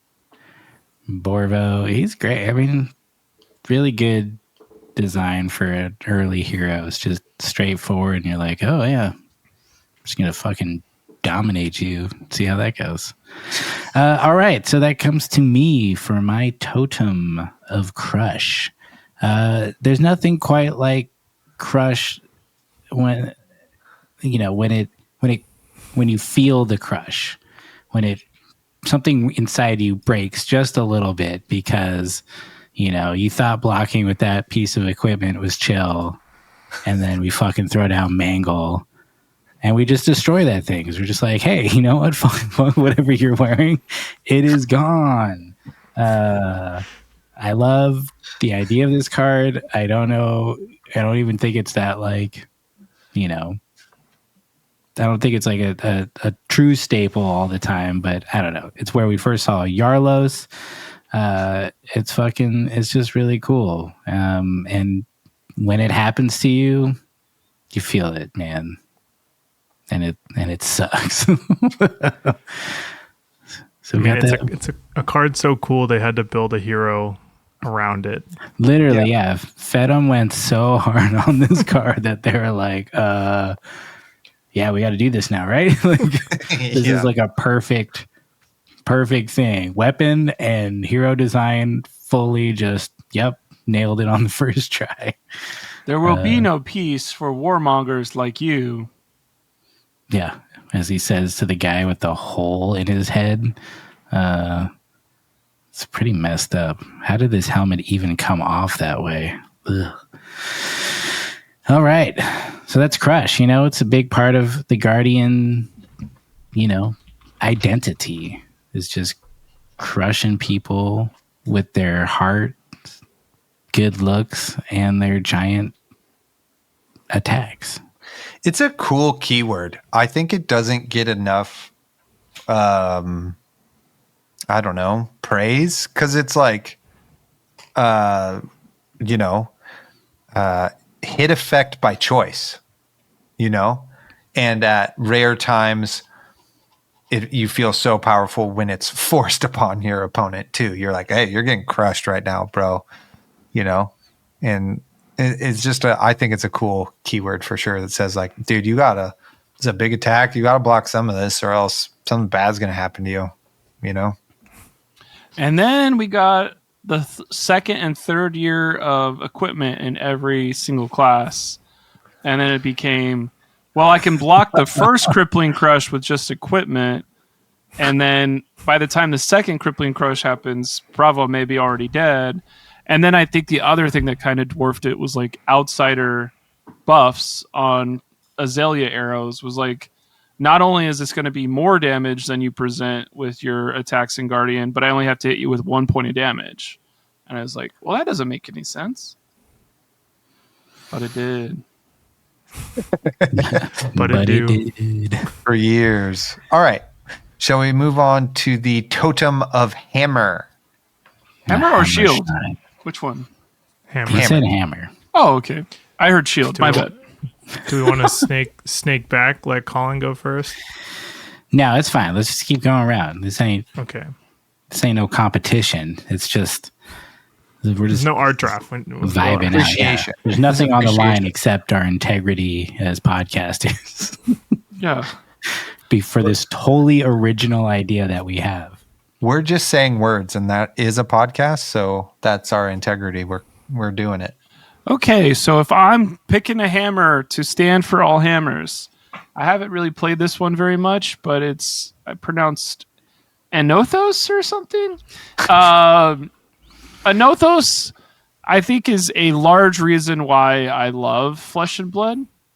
I think it blew my mind multiple times, and it's like once you thought the juice had been squeezed enough of Anothos, then it comes in and it's super good again. It's like, why have they not pushed Bravo to Living Legend? Well, Anothos would be gone, and then that loses a lot of utility. And you're like, okay. Anothos. This is a fatigue, like hammers are fatigue based of like, if you let me stick around, I'm going to hit you with a 4 to 6 damage hammer every turn, put 2 blues on the bottom of my deck because I'm using my tectonic plating to get the second one of like, wait, how is it 6 sometimes and how is it 4? Well, just read what it says. But because I'm doing 3 costs or higher cards, we're going to pretty much always be 6. And in Nothos, hammers, all this stuff, it's literally waiting game and putting your opponent on a clock of like, if you don't do more than 6 damage to me, if you don't do more than 9 damage to me, like I'm going to block for 6, swing 6 until you die. And that's very hard for back in the day for some classes to get by unless they had a real plan. And then it became, okay, this is a hammer for 4. I didn't have my stuff that I needed. I'm going to pitch to play Pummel, because Pummel can go on hammers too somehow. And now this 4 damage attack gets a buff from always checking. And that was a thing that I was like, what does always checking mean? Anothos is the first one that teaches people it's always checking. It's a passive effect. Then you play the Pummel, and now it's +4. So this 4 damage hammer that you blocked 4 on is now a 10 damage hammer, and you have killed your opponent because you did 6 damage out of nowhere and they don't have a D-react. Also, another time, like whenever we were done with Winter's Wail, the very end of Oldham's life, he was playing a Nothos. So if I can turn it on by using the bracers, Van brace. Van Brace of Determination, and everyone that blew pretty much everyone's mind again of like, we did not know, like, this seems like such a basic card that everyone learns once and you never have to think about it again. It's like, is this going to be the hammer of choice in a Valda mill deck? Or it's like, do I want a shield to block out some? Or is it more important to have the thought process of, if you don't have a good turn, I'm going to come in for 6, and you only got about 5 6s before you're in danger of dying. Or if you block with 2 cards, I'm milling another 2 cards. It's just a different thought process of milling. And so I'm pretty excited to see if any. I may have to do all this on my own because maybe it's not a pro player playing mill in their first Pro Tour thing or first ProQuest season after this. But I'm excited to see what this does forever until it's gone. Yeah, great pick. Anothos, iconic. It's the most hammer of all the hammers. It's very hammer. I always thought that. Yeah, totally. I think they just nailed all the first. They spent a lot of time on the first couple sets. They nailed all the weapons. They're so good, and it is kind of like, will we have a hammer that makes sense ever again, or like putting a high riser in this? That's not fun. Like, what's a hammer that fits in between this? I am looking forward to Pleiades hammer that's specifically for her. But I'm pretty sure it looks like it's going to be an Anothos type hammer that's turned on by Reviled, and like, because you're not going to have auras that cost 3 or greater, and you couldn't play Anothos in that deck. Revered. Thank you. You're welcome. Okay. In the spirit of getting a little loose with the rules, my hammer will be Tear Asunder. Ooh. Which is not a hammer per se, but is often put on the hammer late in the game to really kind of, as we've been talking about mill, kind of drive the point home that like, you're getting fatigued, I'm outvaluing you. You don't have an answer for this 7 power dominated hammer. You're going to have to discard 2 cards. And I'm setting up a big crush attack in Arsenal.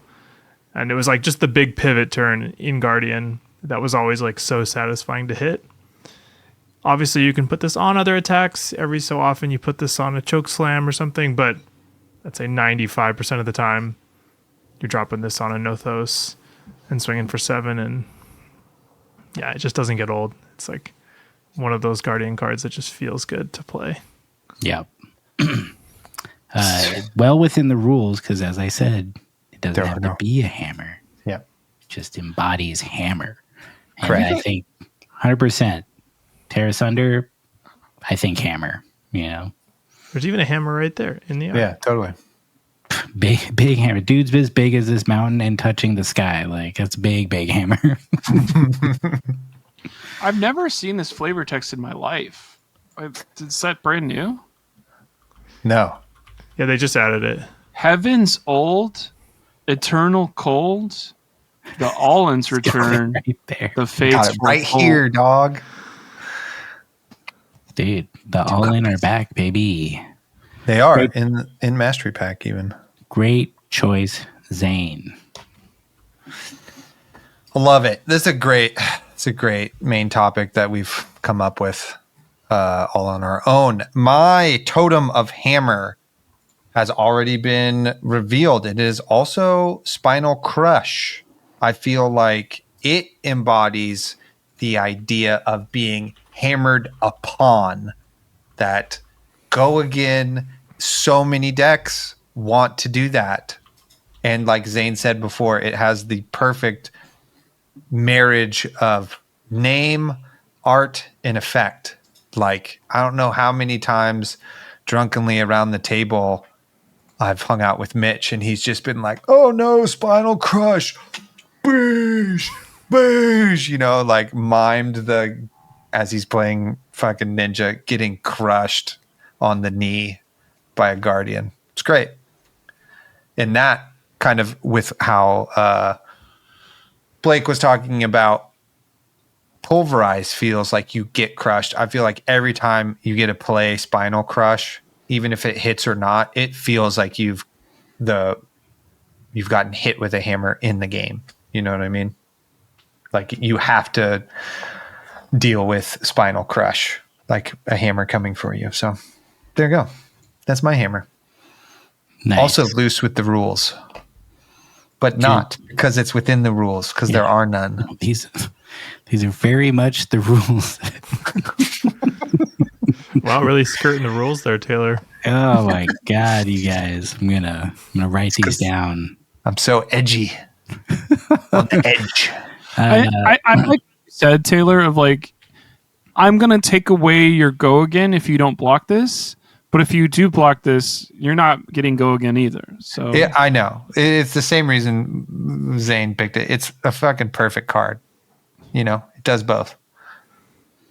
Welcome to Wraith is the greatest set of That's why I also liked put them in their place, right? That's like the same thing. Like, I take away all of your cards. You know? the 4 cards you're currently playing with, you're not going to use those in a combo at all, no matter what happens. They're discarded. They're discarded. Great choices. Zane definitely didn't take the one I was going to pick. You can use it also. No, it's fine. I want to bring something else to the table, so okay. I will. I have backups. Do what feels right in your heart. And what feels right is I'm going to something new. We just talked about this, and this card gives hammer in a whole new way. Leave a dent. Yes. It's the biggest goddamn hammer. Just totally destroying. It's like crushing a dude, which is very appropriate, as it gives crush to your next guardian attack, which we discussed could be your hammer. So I think, a Nothos coming in for, 4, maybe 6 or 10 with crush and destroy the top 4 cards of your deck could be pretty sick. So leave a dent. It's a new card, but I feel like it's going to be a classic for Guardian and really uphold the spirit of the hammer. Oh, totally. Cost 0 can be applied to hammer. Blue block 3. Are you fucking kidding me? This is crazy. Totally. It's almost as good as our podcast card we made one time.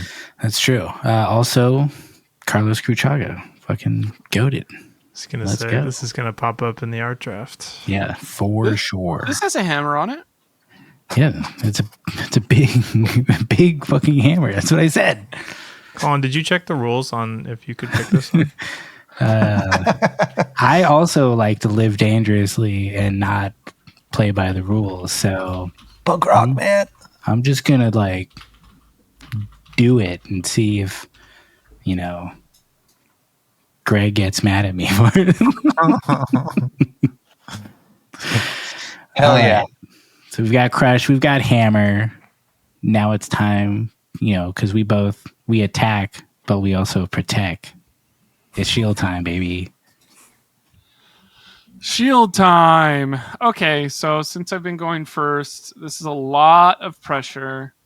I feel like there's no pressure. There literally are no stakes. Do not fuck this up. Oh, okay. Never mind. Backpedal. Blake. I think Blake. The one I would choose and am going to choose and am choosing. There's 2 that make sense in this. I'm going to do the one that I have played more personally, which is Staunch Response. And I think Staunch Response is by far the hardest defense reaction to play well that you get the most juice out of. Of like, hey, you're used to playing unmovable. This is kind of unmovable, but it can be worse and better than unmovable if you're not careful. And because it doesn't have a 3 cost in the top right, it's not going to turn on a Nothos. And you're going to be like, oh crap, a Nothos only comes in for 4 if I do this. Because usually you play this in blue, but there's some metas that have had red. And what's crazy about this is it's the only D-React that you can pay extra to get more block on. And one thing that I did a lot, probably more than some of you guys have, is Bravo mirrors. And Bravo mirrors were crazy. And it was pretty much like, God, I hope I get my staunch response in my arsenal as quickly as possible, because whenever they crippling crush dominate, I need to be ready for that. And then whenever they would do that, if you could pitch a blue and another blue to block 8 from arsenal, that is the magic number that stops that. But then it was kind of, if you pitch a blue on unmovable, but that's the red one there. So you're getting more utility if you have more resources, but you got to spend more resources. And I thought that was a very interesting, like, anytime there's a generic part and class parts, class cards need to be better. And it did feel like, why is this worse than unmovable? Well, it is, it isn't, it is, it isn't, but it's better. And it's been and it's like, I think what I'm trying to say about why it feels like shield to me, the best times when you're using this correctly, it feels like a god card, but you can really screw it up. Like if your shield's not pointing the right way, here comes the blow dart and you die. Also, shout out to Ragnar, featured in a number of cards, and then once he died in Monarch, he never came back. So Ragnar is the featured potentially person on this card and in the flavor text. Whatever comes, we must not falter. Ragnar Frosthelm. That's where the word "nar" comes from. You know, it's like it's fucking. You guys have been cracking me up this whole podcast. It's not. I have been laughing. Nobody else has, but I have been fucking cracking up. If I laughed, I would have my stomach would just. I don't think you've ever laughed. I think you go and that's it. What would you classify that as? A chuckle. I was gonna say that's clearly chuckle territory. Zane, what you got for us? Shield, baby. With staunch response still on the screen, I have to say this was first of all my pick. So good job, Blake, picking. Yeah, mine too. Wow. Okay, we all love staunch. Wow, you guys all should have just talked about it. It's fine. Well, I'm going to talk about it anyways. I'll make another pick after, but I think one of the best games of Flesh and Blood I ever played was the ProQuest top. It was my semifinal game against the Bravo, and I played 3 red staunch specifically for that. And at the end of the game, like he played it really slow and like was pitching his cripplings. And what I had been doing was I had been arseling staunch, and then if he pitched crippling, I would crown it away to match up with it. And then at the end of the game, he set up 3 turns where he sang crippling every turn in a row, and I red staunched it every turn in a row, and then got there with Winter's Wail, just like chewing him down, and I ended it with like Endless Winter Pummel or something. But like that was probably the best game or like most patient Bravo or like Guardian Mirror I've ever played. Where like I was like, my staunch responses will determine this game, like, and I'm gonna let him dictate the pace. But no matter what he does, I think I can get there because Crown of Seeds is so crazy. So like I arsenal it. It's like, okay, you send your crippling, I play it.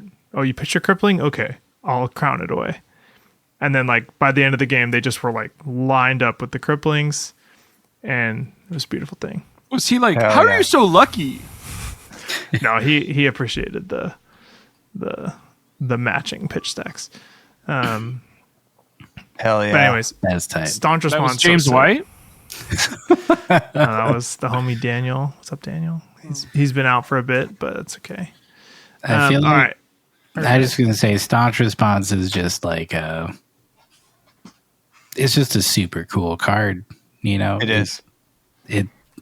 It just feels like very Guardian to be like, I'm gonna pitch a shitload on my turn and crush you, and then I'm gonna do it on your turn and just like fizzle out whatever you got coming at me. And I feel like it's not used in a ton of matchups, but you know, especially anyone with like attack reactions, you know, it's just like, bro, come at me. I'm gonna stop you.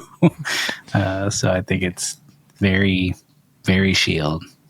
It's also fun when you do pitch into it, or at least in my mind, I always think like, Well, that was the staunchest of responses. You know? No, the I'm staunchest gonna of pay 4 more, and 3 more dudes are gonna walk over and put their shield. Yeah, totally. the I staunchest staunchly response. the staunchest response was that one AGE stream where Charles Dunn, they like panned to his hand and his hand was just 4 copies of staunch response. Yeah. Iconic. He lost that game, right? Because it was like can't play D-Rex. Yeah, I It was think it was like to Dromai Dreadmore. or something. It was, Or- or I don't know. Oh, yeah. it was The, Dromai. the deck had like no game plan for Dromai, and yeah, whatever. Because it had the one who says you can't play cards on your opponent's turn. the Mai, yeah. Yeah. But yeah, that was just Banter. hilarious when they cut to the hand. It's just 4 stun. Okay, my shield, which I'm so thrilled to take. I'm actually glad that Blake took staunch response because I was going to take it out of obligation. But now I can take my true beloved shield, which is Stalagmite. Goes right back to that Oldham game I was talking about. You may have heard me say I used Winter's Will, not the normal weapon you'd use in a Guardian Mirror, but I valued the Stalagmite block so highly for its disruptive effect of you can't pummel me this turn, or against Fi or something. Was back when it was used more, where like they blaze headlong for the mask trigger or something, and you Stalagmite and Crater's Fist in front of it to block 4, get the frostbite. And like that feeling was just so like, I'm gonna stop you with my big icy shield. But I loved it in so many matchups. I loved it into Guardian. I loved it into basically anyone I could jam Stalagmite into. It was pretty cringe in Starvo, so negative points for that. But it was so good in Oldham that it makes up for it. So yeah, this is definitely my shield of choice. I mean, Cold Foil has never looked better than when it's ice cards. Extended art ice cards, yeah. It's crazy. Yeah, it's so cool. I think I picked Cold Foil Stalagmite up at the first Worlds and was like, hell yeah. And I like bought it specifically because I brought, I think like An what did Oldham deck.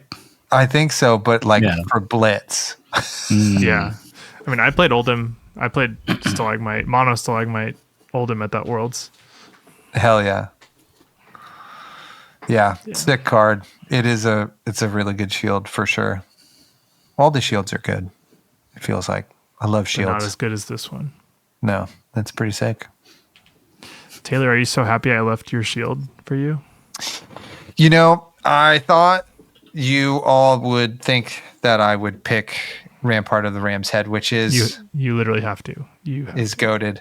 But no, I thought long and hard, and this one was the hardest for me because I was like, my hipsterness, I just can't pick a shield, and I can't do something like pick braided buckler or something like that. And then I was just kind of thinking like, what else embodies Guardians What about an Earth helmet? as shields? And I was like, well, I guess they have like a lot of armor and they have a lot of defense reactions and a lot of their cards block for 3. And so, sorry, Colin, this is really weird. You don't have a card to pick, but my pick for the Totem of Shield is just the class of Guardian. Like that's their whole thing, is they are defenders, the shield of the army or the realm or whatever. All of their lore is about protecting, and you should just put, oh yeah, cool. Guardian of the Wow. Shadow Realm. I thought you were going to put Brevant up there. I think that would be also funny. the chivalry. Yeah. Yeah, is to block for others, and that's like their whole thing. And so for me, the hell yeah, citizen, go back to your home. Brevant Civic Protector. So yeah, I couldn't really pick a card because I felt like the entire class's identity is about being able to block and protect and be that, that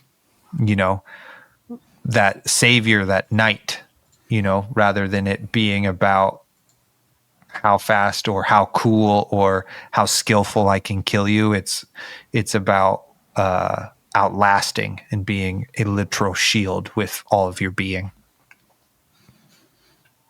And with that, Taylor was disqualified. That's the only role you can't do. You just invoke the whole class. Come on. I mean, I that get was, it, you know. That was eloquent. What a poetic move. Thank you. You For me chump. to poop on. This is why we don't get along anymore, Blake. Wait, we were just talking like friends for hours. He made you laugh. I don't know why this is my favorite joke, is to be like, well, then Blake, you said it, and now our friendship's over. You were eating Caribbean food earlier. You shared your life with us.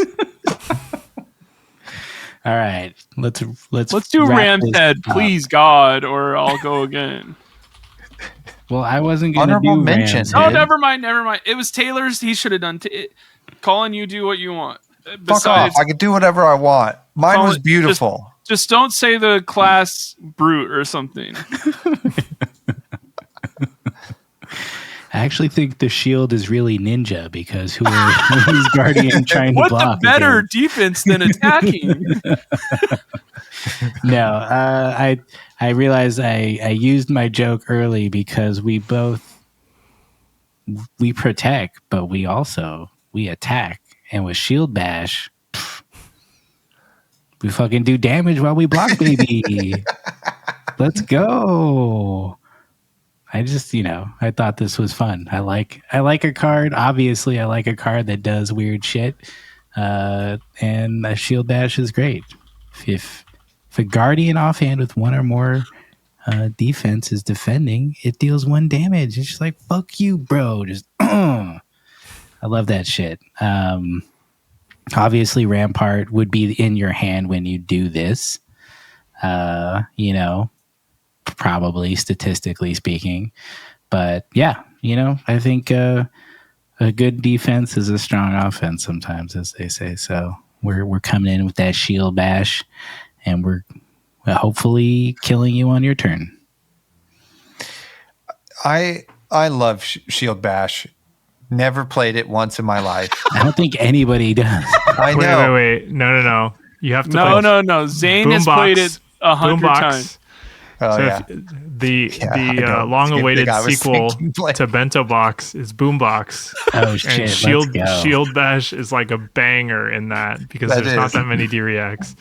It is good. Yeah, it's such a great pick, Colin, because it's like also I feel like embodies a shield archetype that we all long for, where you're like, all I'm doing is using my shield and fucking you up. Like, I am Flesh and Blood's Captain America. Dude. Johnny Two Shields. It's coming. Just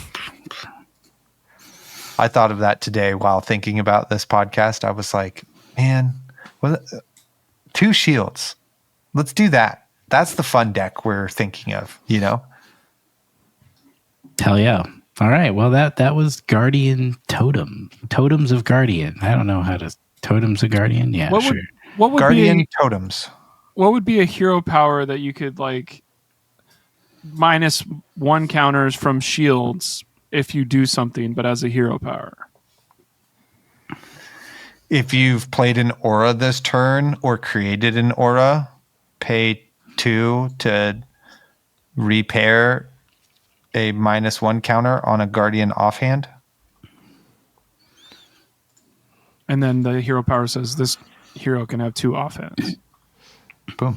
I think hero has 2 left hands. I think having the hero text attack with the shields would be good, so you don't get into like weird stalemate end games. But yeah, I like the idea of repairing your shields, but they have to do something. It could be like that's the passive ability. It's like, while an offhand shield is equipped, you can attack with it with this, and it has like this thing, but then you have like the instant ability that removes stuff or something. Oh yeah, Guardian offhands you control on the beginning of your action phase gain, pay 3, deal 2 damage, or like something. Defense reaction to face. Pay 2 and take the damage take the damage, but then repair your shield somehow. Wait, the shield deals damage equal to its defense value. So then you can do like Testament of Valahai stuff. Yeah, hell yeah. Ooh. I hope that shield is hella sick and really, really playable. Or It looks hella or the sick. hero power is like the first card with Watery Grave you play from your graveyard each turn gets go again. Yeah, that makes sense. So anyways, You could be an Amulet Guardian. Sick. It could be. All right. Well, that's our was that? new thing we can come back to now. Hell Every yeah. mastery pack. What's the next mastery pack going to be, Zane? You Ooh, think should they we do take Rune bets? Blade? Let's take bets for the wiki. It'll be Take Rune bets Blade. for the wiki. Ranger. Whoa. It's possible. That's a good question. I'm going to look at the card distributions. It's going to be an adjudicator.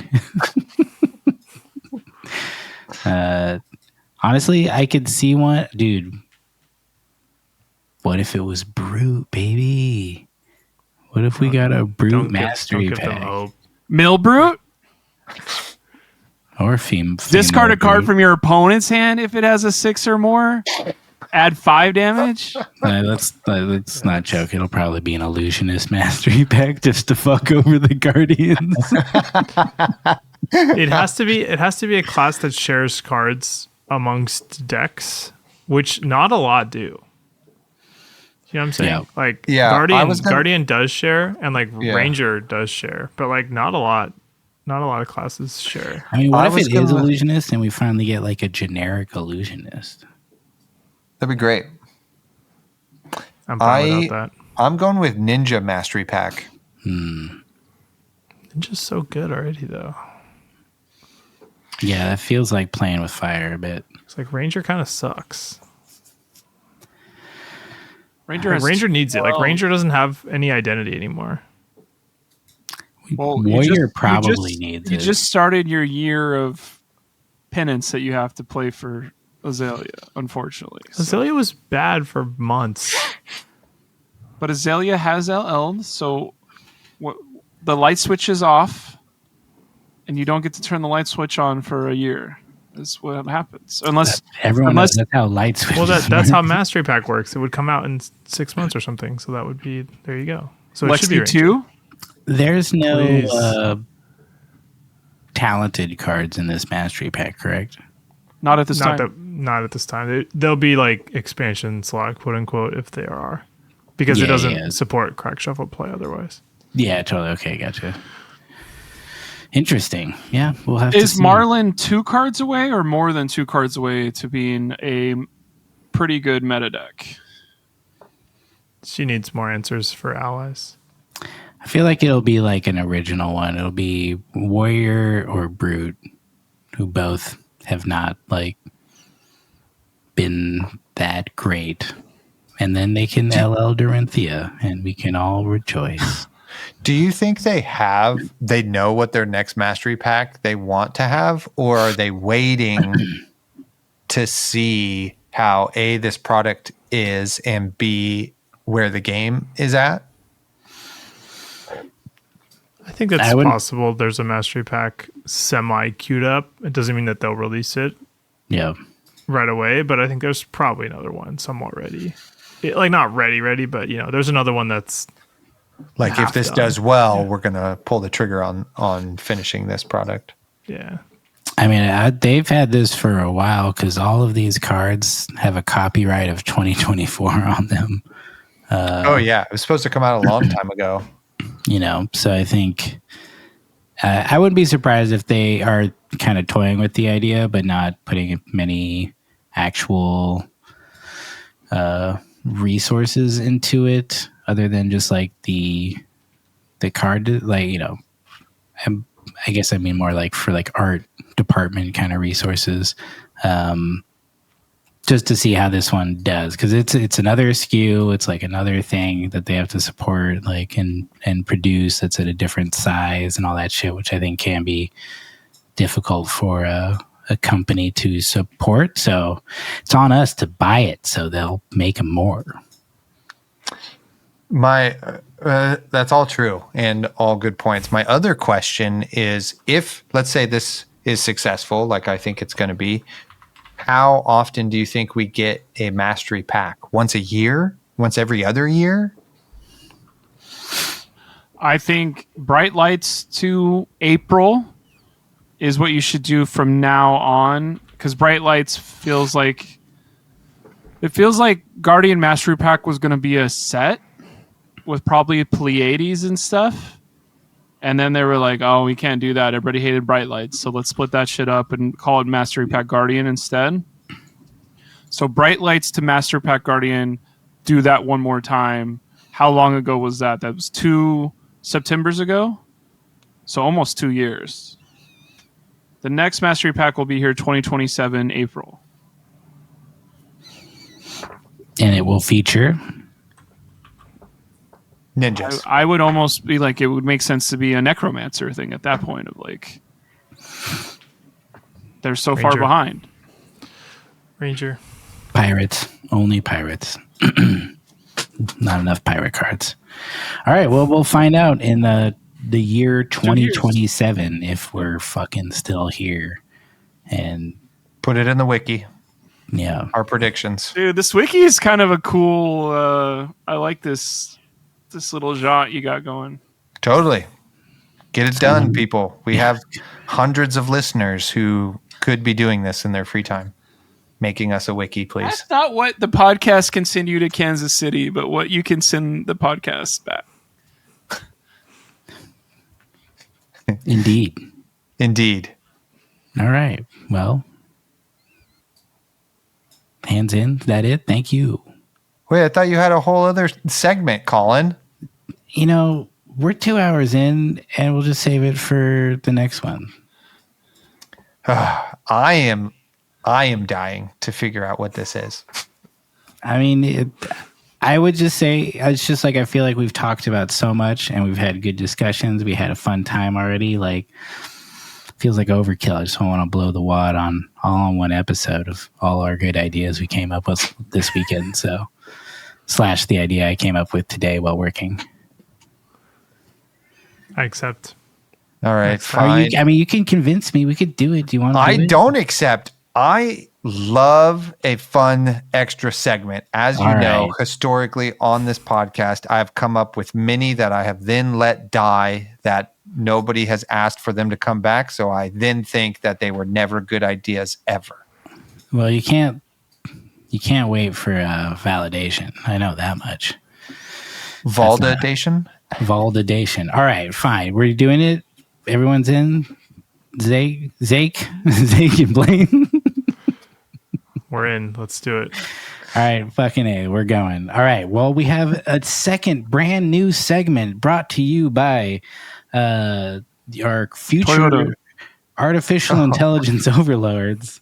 No, I'm just kidding. It's brought to you by us, the Attack Action Podcast, but it was my idea. And it's called It's Giving Guardian. So in this game, I am going to describe a series of cards as It's Giving. If you're unfamiliar with the nomenclature, you'll figure it out. You're giving loser. Yeah. It's giving uninformed if you don't understand. And that's how we will describe these cards, and you guys can guess. I have kind of like levels of more obvious takes on them. And I will keep score and give you points based on how fast you guess. Okay. I think I'm going to try this. I'm going to say like for each like round of clue, like you get like more point or you get less points. So it's like the more information I have to give you, the fewer points you get. So if you get it on the first clue, you get like 3 points, let's say. I think I did 3 clues for each. And if you don't get it by the third one, you're fucking stupid and I hate you. God dang it. The stakes could not be higher. Any questions? Yes. How do we chime in? with our answer? I guess you say your name. Okay. Yeah. So Got it. so the listener knows. I would say make a noise, but then we got to all come up with noises. It's fine. You say your name or A something. cookle doodle doo. Yeah. Oh, actually, I think everyone should say, "Ooh, banana." Dang it, that is what I was going to say. That's my noise. Yeah, it's either as long as I could tell who said it, we'll do it. Any other I'm ready. questions? All right, here I'm we ready. go. Card number 1. It's giving Yes King. These are Guardian. This is Guardian edition of It's Giving, just so everyone knows. Fuck. Yes, King. It's giving Yes, King. Yes, King. Colin, I have an answer for you. Just say your name. Zane. What's I your prefer answer? to say your name. Okay, Bravo, star of the show. that's incorrect. You can try again on the next round or the next clue if Yeah, we make I it. figured I there. might as well take a shot here. And you guys don't have to guess. We can just move on to the next clue whenever you feel. Taylor. Yes, Blake. The golden sun. Ding, ding, ding. That is correct. Blake got the golden sun. And my only worry about this is that some of my other clues are really good, so I'm going to read them off anyways because I thought they were funny. Yeah, you should. You should. Next one was, it's giving behold your new overlord energy. And the third one is, it's giving Renaissance painting, but make it fantasy. It's true. So yeah, I also had some other ones. It just conquered something, and I'm very pleased about it. All right, But here we if go. if he's the son, how is he the king? Now the you're prince. thinking too hard, bro. This is Guardian okay. mastery. Exactly. Yes, King. All right, next card. Here we go. It's giving hold my beer energy. Oh, banana. Yes, Taylor. Is it the ale card? Fuck, what's it called? I freaked out now that I'm Imagine on. not knowing that card's name. Pint.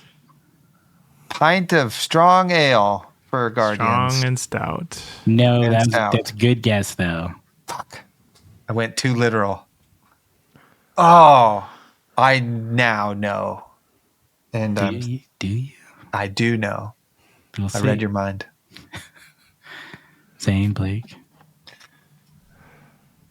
I don't remember what that shit's called. I'm looking it up. Right, don't worry. Oh, I should have shown us the golden sun while we were talking about it. It's got to be the guy with his arms crossed from Welcome to Wraith. Stonewall. Confidence? Yeah. No. Zane. Blake. Is it Stonewall Confidence? It is not Stonewall Confidence. Can you say the clue again with the inflection? It's giving hold my beer energy. Okay. Also, quick question: if we all get it wrong, are we then revived in No, the next round of clue? Yeah. If we go to the next clue, everyone can guess again. Okay. I'm going to give you like 10 seconds. Stonewall Confidence has 2 beers in it. So, pretty good guess, Blake. Thanks, guys.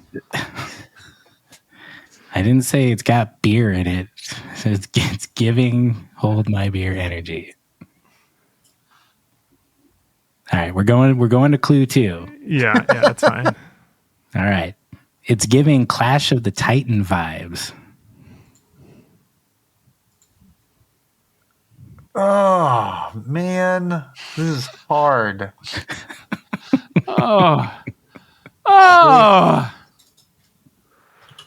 Some of these might be harder than others. We'll see. Clash of the Titans and Hold My Beer. Oh, Blake. Blake. Is it Let me look at this one real quick. Is it drink 'em under the table? No, it's not. Fuck. Blake, Insane. is it trounce? No, it's not Trounce. It's probably the other Betsy Spectator. Those are the two I wrote down were the Betsy specs, but now I'm like worried that It's got to be Bet Big. It's It's not giving that. Clash of the Titan vibes. Oh. Have y'all seen this movie? Maybe this is Yes. Just Now thought I'm you- wondering. I thought Okay. you were film knowers. Oh, Wow. banana. No, I prefer books. Taylor, Is it colossal bearing? it is not Colossal Bearing. Oh, All right, we're man. going to clue number 3. Fuck. Hopefully this one gets it because I'm feeling bad. It's giving, and I shall part the skies and smite thy enemy realness. Oh, banana. Taylor, Tear asunder. it's Tear Asunder. Is the Oh. card. Hold my beer as I part the fucking sky, bro. That one was maybe too colorful, but No, it's true. I thought about it, but was worried that because we had already talked about it, that maybe we weren't going to pick that one, but that was good. yeah, Okay. no, I mean, I picked these without thinking about all the other possible cards my clues could impart. So, It's fine. This is why this is a great game. I'm having the time of my life. all right, here we go. I'm excited about this one. Card number 3. It's giving theater kid energy. Oh, no. That's a generic, isn't it?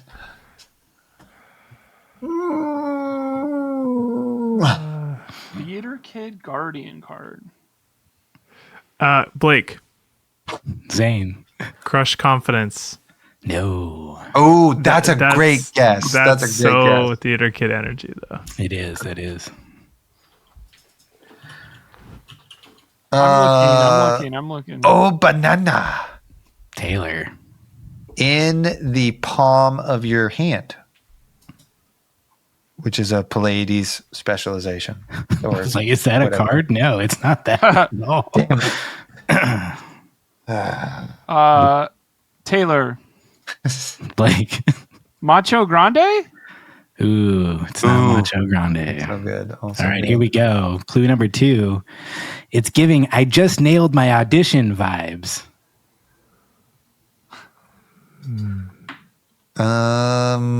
Oh, Lakey.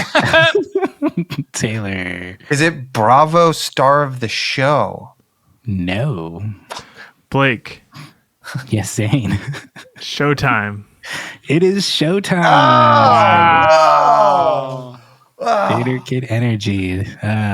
Next clues were it's giving Broadway main character, or an alternative was it's giving Renaissance fair performer, but make it magical. One It's of the best giving. playmats of all time. Can we get a score count here? Who got the first one? Blake did. Okay, so 4 points. yeah, Blake has 3 points. Taylor has 1 point. Zane has 2. cool. I'm also keeping track to help you because it's a lot to do cards, ask So, questions, and keep points. It's giving helpful co-host. It really is. Well, I'll fucking give you something here in a minute. All right. Here we go. Next card number 4. It's giving things got physical energy. That's a lot of Guardian cards. Yeah, there's a lot of That's Guardian like cards. every single one. I'm gonna go out on a limb though here. Hey, Colin, I have a guess. Yes, Taylor. Is it Cranial Crush? It is not Cranial Crush. Dang. What's the clue again? It's giving touching people. It's giving things got physical. Things got physical. Physical. Oh. Zane. Yes, Blake. Boast. Ooh, it's not Boast. Damn it. Blake, Yes, Zane. Clash of Might. Ooh, It's not Clash of Might. All right, going to the next clue. Okay. It's giving MMA energy, which That is was three M's? medieval medieval mixed martial arts.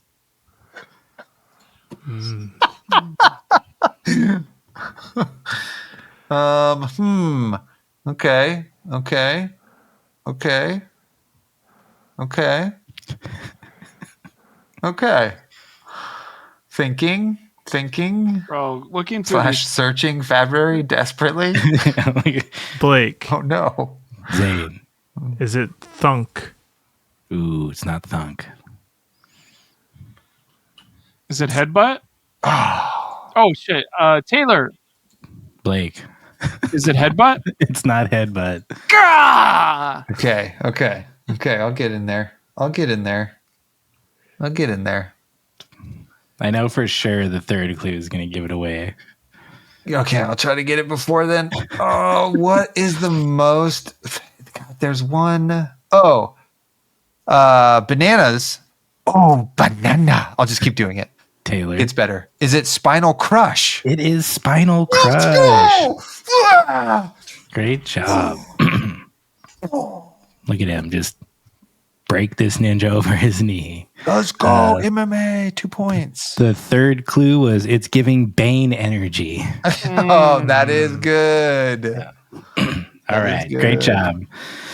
Taylor's catching up. He's tied with Blake at 3 points. Zane close behind at 2. Here we go.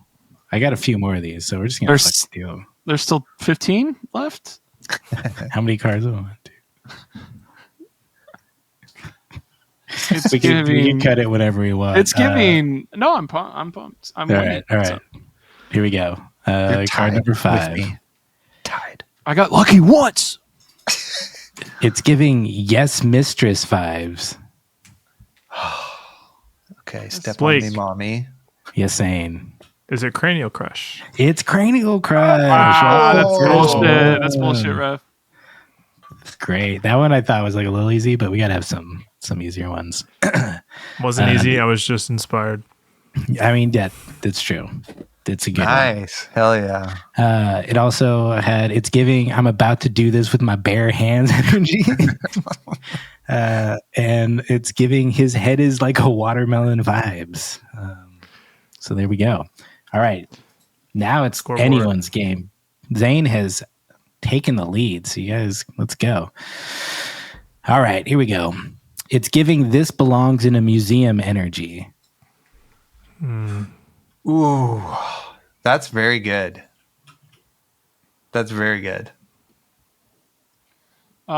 Taylor, Yes, Blake. blessing of deliverance. No. Blake, Yes, Zane. pulverize. It's not pulverize. Oh, banana. Taylor. Is it Rampart of the Ram's Head? It is Rampart of Let's the go! Ram's Head. Look at that thing. In everybody's face. It is giving this belongs in a museum energy. All right. Moving on. Okay, score recap right now. Taylor has 6, Zane has 5, Blake has 3. Correct. All Who's right. counting?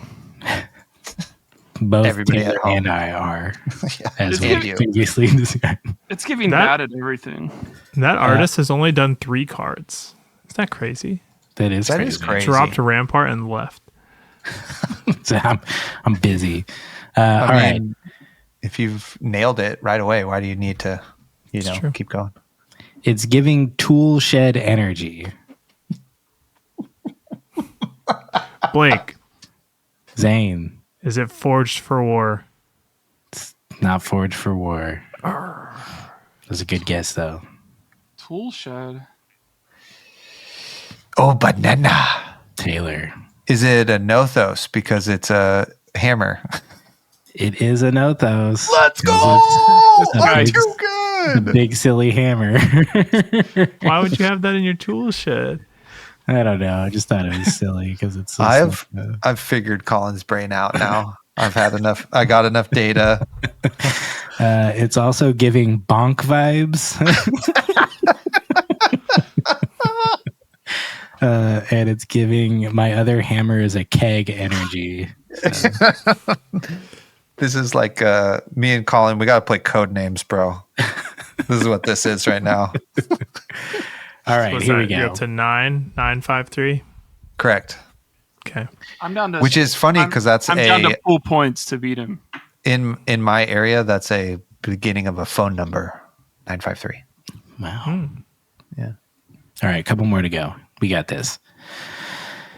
It's giving carnival energy. Oh, banana. Taylor. Bravo star of the show. It's not Bravo star of the show. Blake. Oh, Yes, it should have same. been shows. Macho Grande. It is Macho Grande. Now we're in a flow. I got cocky. The It was strongest also- man in Wraith. It's also giving step right up and see the show vibes. And giving strongman demonstration realness. I also posed for this picture. Yeah, we all posed. We were all wearing one man suit together. All right, here we go. We were each one arm, one leg.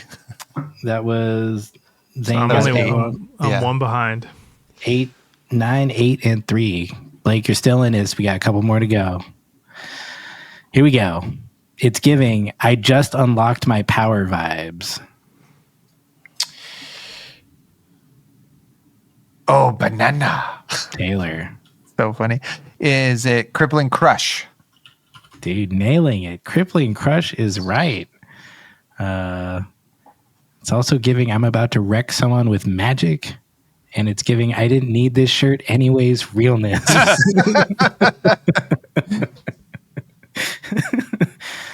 Hard to know which of these is the easier and harder clues. All right, here we go. A couple more left. Wait, I gotta write that down. Taylor is now a commanding lead. But it's anyone's game. I'll just give it away to somebody if I want to. Here we go. It's giving party time energy. Oh, banana. Yeah, Blake. Drink them under the table. Drink 'em under the table is right. That's correct. Baby. You're just faster. It's giving Yeah. the gangs all here vibes, and it's giving fantasy pub realness. For sure. Great. Blake is coming back, being a late stage comeback. All right, here we go. We got two more. Anyone's game. It's giving winter is coming vibes. Oh, banana. Damn it. Blake. Oaken Old? It is Oaken Old. Oh, man. I would have said endless winter. That's I was great. going to say Snow Under, so we all were on different cards. But he's in front of a big wall. It's true. It's true. It's also giving I've been waiting here for centuries and Frozen Kingdom realness. If my calculations are correct, Taylor has 13, Blake has 11, and Zane has 8 11? How did I get 11? because there were 3 points. I've 6 gotten- plus 5. I've only gotten 3 right, so I'm at 9. Yeah, he's at 9. Yeah, 9. Oh, 8, right. and Yeah, sorry. And for all of the points and the winning, here we go. It's giving, and the crowd goes wild energy. That's tough. There's a few of those. Taylor? Yes, Blake. I'm going to go find the card real quick. Crush you have- Confidence? It's not Crush Confidence.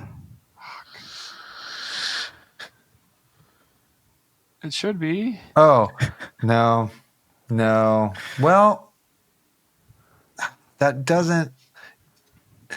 Did Colin look through every card and go, that's giving this vibe? Or did he just go, these are Blake. Guardian cards I remember? Zane. Starstruck. It's not Starstruck. Okay, good. Wow. Okay, good. I'm left alone here. I'm left alone. I can do this. Well, okay. It makes it more dramatic. Oh, banana. Taylor. Is it draw a crowd? No, It is not. It's a draw Pallades card for sure. It's got to be a Pallades card now. It's not draw a crowd. All right, Damn here we it. go. Clue It's a good number one, 2. It's giving my greatest weakness is how humble I am vibes. Blake. Zane. Boast. It is both. Oh, And the crowd goes wild. You're right. It's so good. The next clue was it's giving bear harness realness.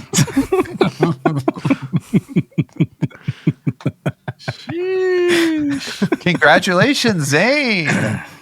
We're going to give it to Zane because I said all the points on the last one. You did. Wow. That's how these games work. It's giving game fair. Great job, guys. That was fun. I hoped you enjoyed it as much as I did coming up with the idea. I loved it. Loved As the it. person who usually makes the game, I was ecstatic to participate. I feel like this one's good. I think we can all use this as a format, you know. We can do it about true. any subsection of cards. This won't be the last time we do this. Hell Although yeah. it is hard to come up with funny things, but Well, good thing we're all funny people, except for Dude. Blake. But you achieved it. Except for Blake doesn't laugh. Everyone knows that. He just chuckles. Totally. He's a numbers guy. As we all know.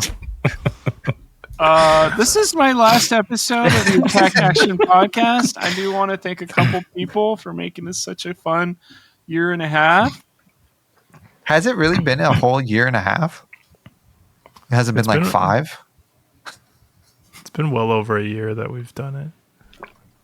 Congratulations, guys. I can't believe we didn't even celebrate your 1-year anniversaries. Let's We're see when just that too episode busy. went live. Sorry, as your parents, me and Colin, we fucked that up. Oh, no. Just send all the mill cards from the new set to 185. Oh, dox myself real quick. 953. The episode where we were unveiled as the new hosts was March 4th, 2024. 24. Yeah. 2024. So if you add 3 plus 6, that's September. Is a year and a half. And we had already done the episode before as well. It just wasn't like official yet. Well, congratulations, guys, on being on the podcast for Yeah. over a year. We got 700 views on that episode. It's been steady downhill since then. No. It's Who's to say? who's to say? People to listen on the podcast. They do. Thank you for listening and thank you for supporting us. And hope you enjoyed our whatever this was. Guardian Extravaganza. Our game. Yeah. It really was a Guardian extravaganza. A That's celebration of Guardian. Who knew all of us were such Guardian fans? You know, I mean, we know Zane is aggro Bravo player. He used to say that every meta. Low key, aggro Bravo is good. It was true for a long time. It was true. I've played Bravo at more ProQuest than not. Like it was my early on deck than what I would travel with, and then in some metas I would try to bring it back, and then I would get blown up by 15 from a freezing point from an Icelander and be like, so as long as I didn't play you, I was going to be fine this fucking ProQuest.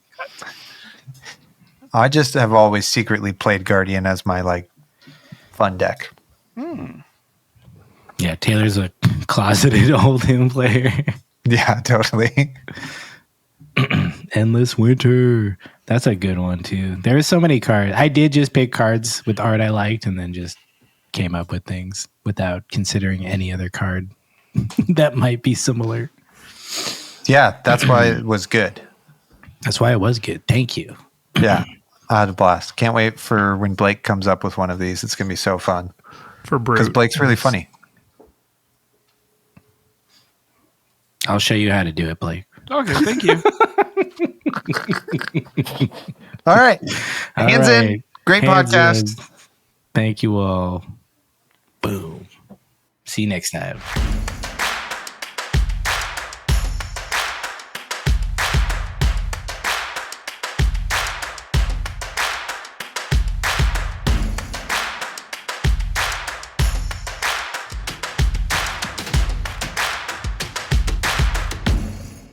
Guardian. Guardian. Crush. Guardian. Crush. Crush hammer shield. Crush. No Paramore references? Crush, crush, crush. I try to hear them pair less, if you ask me.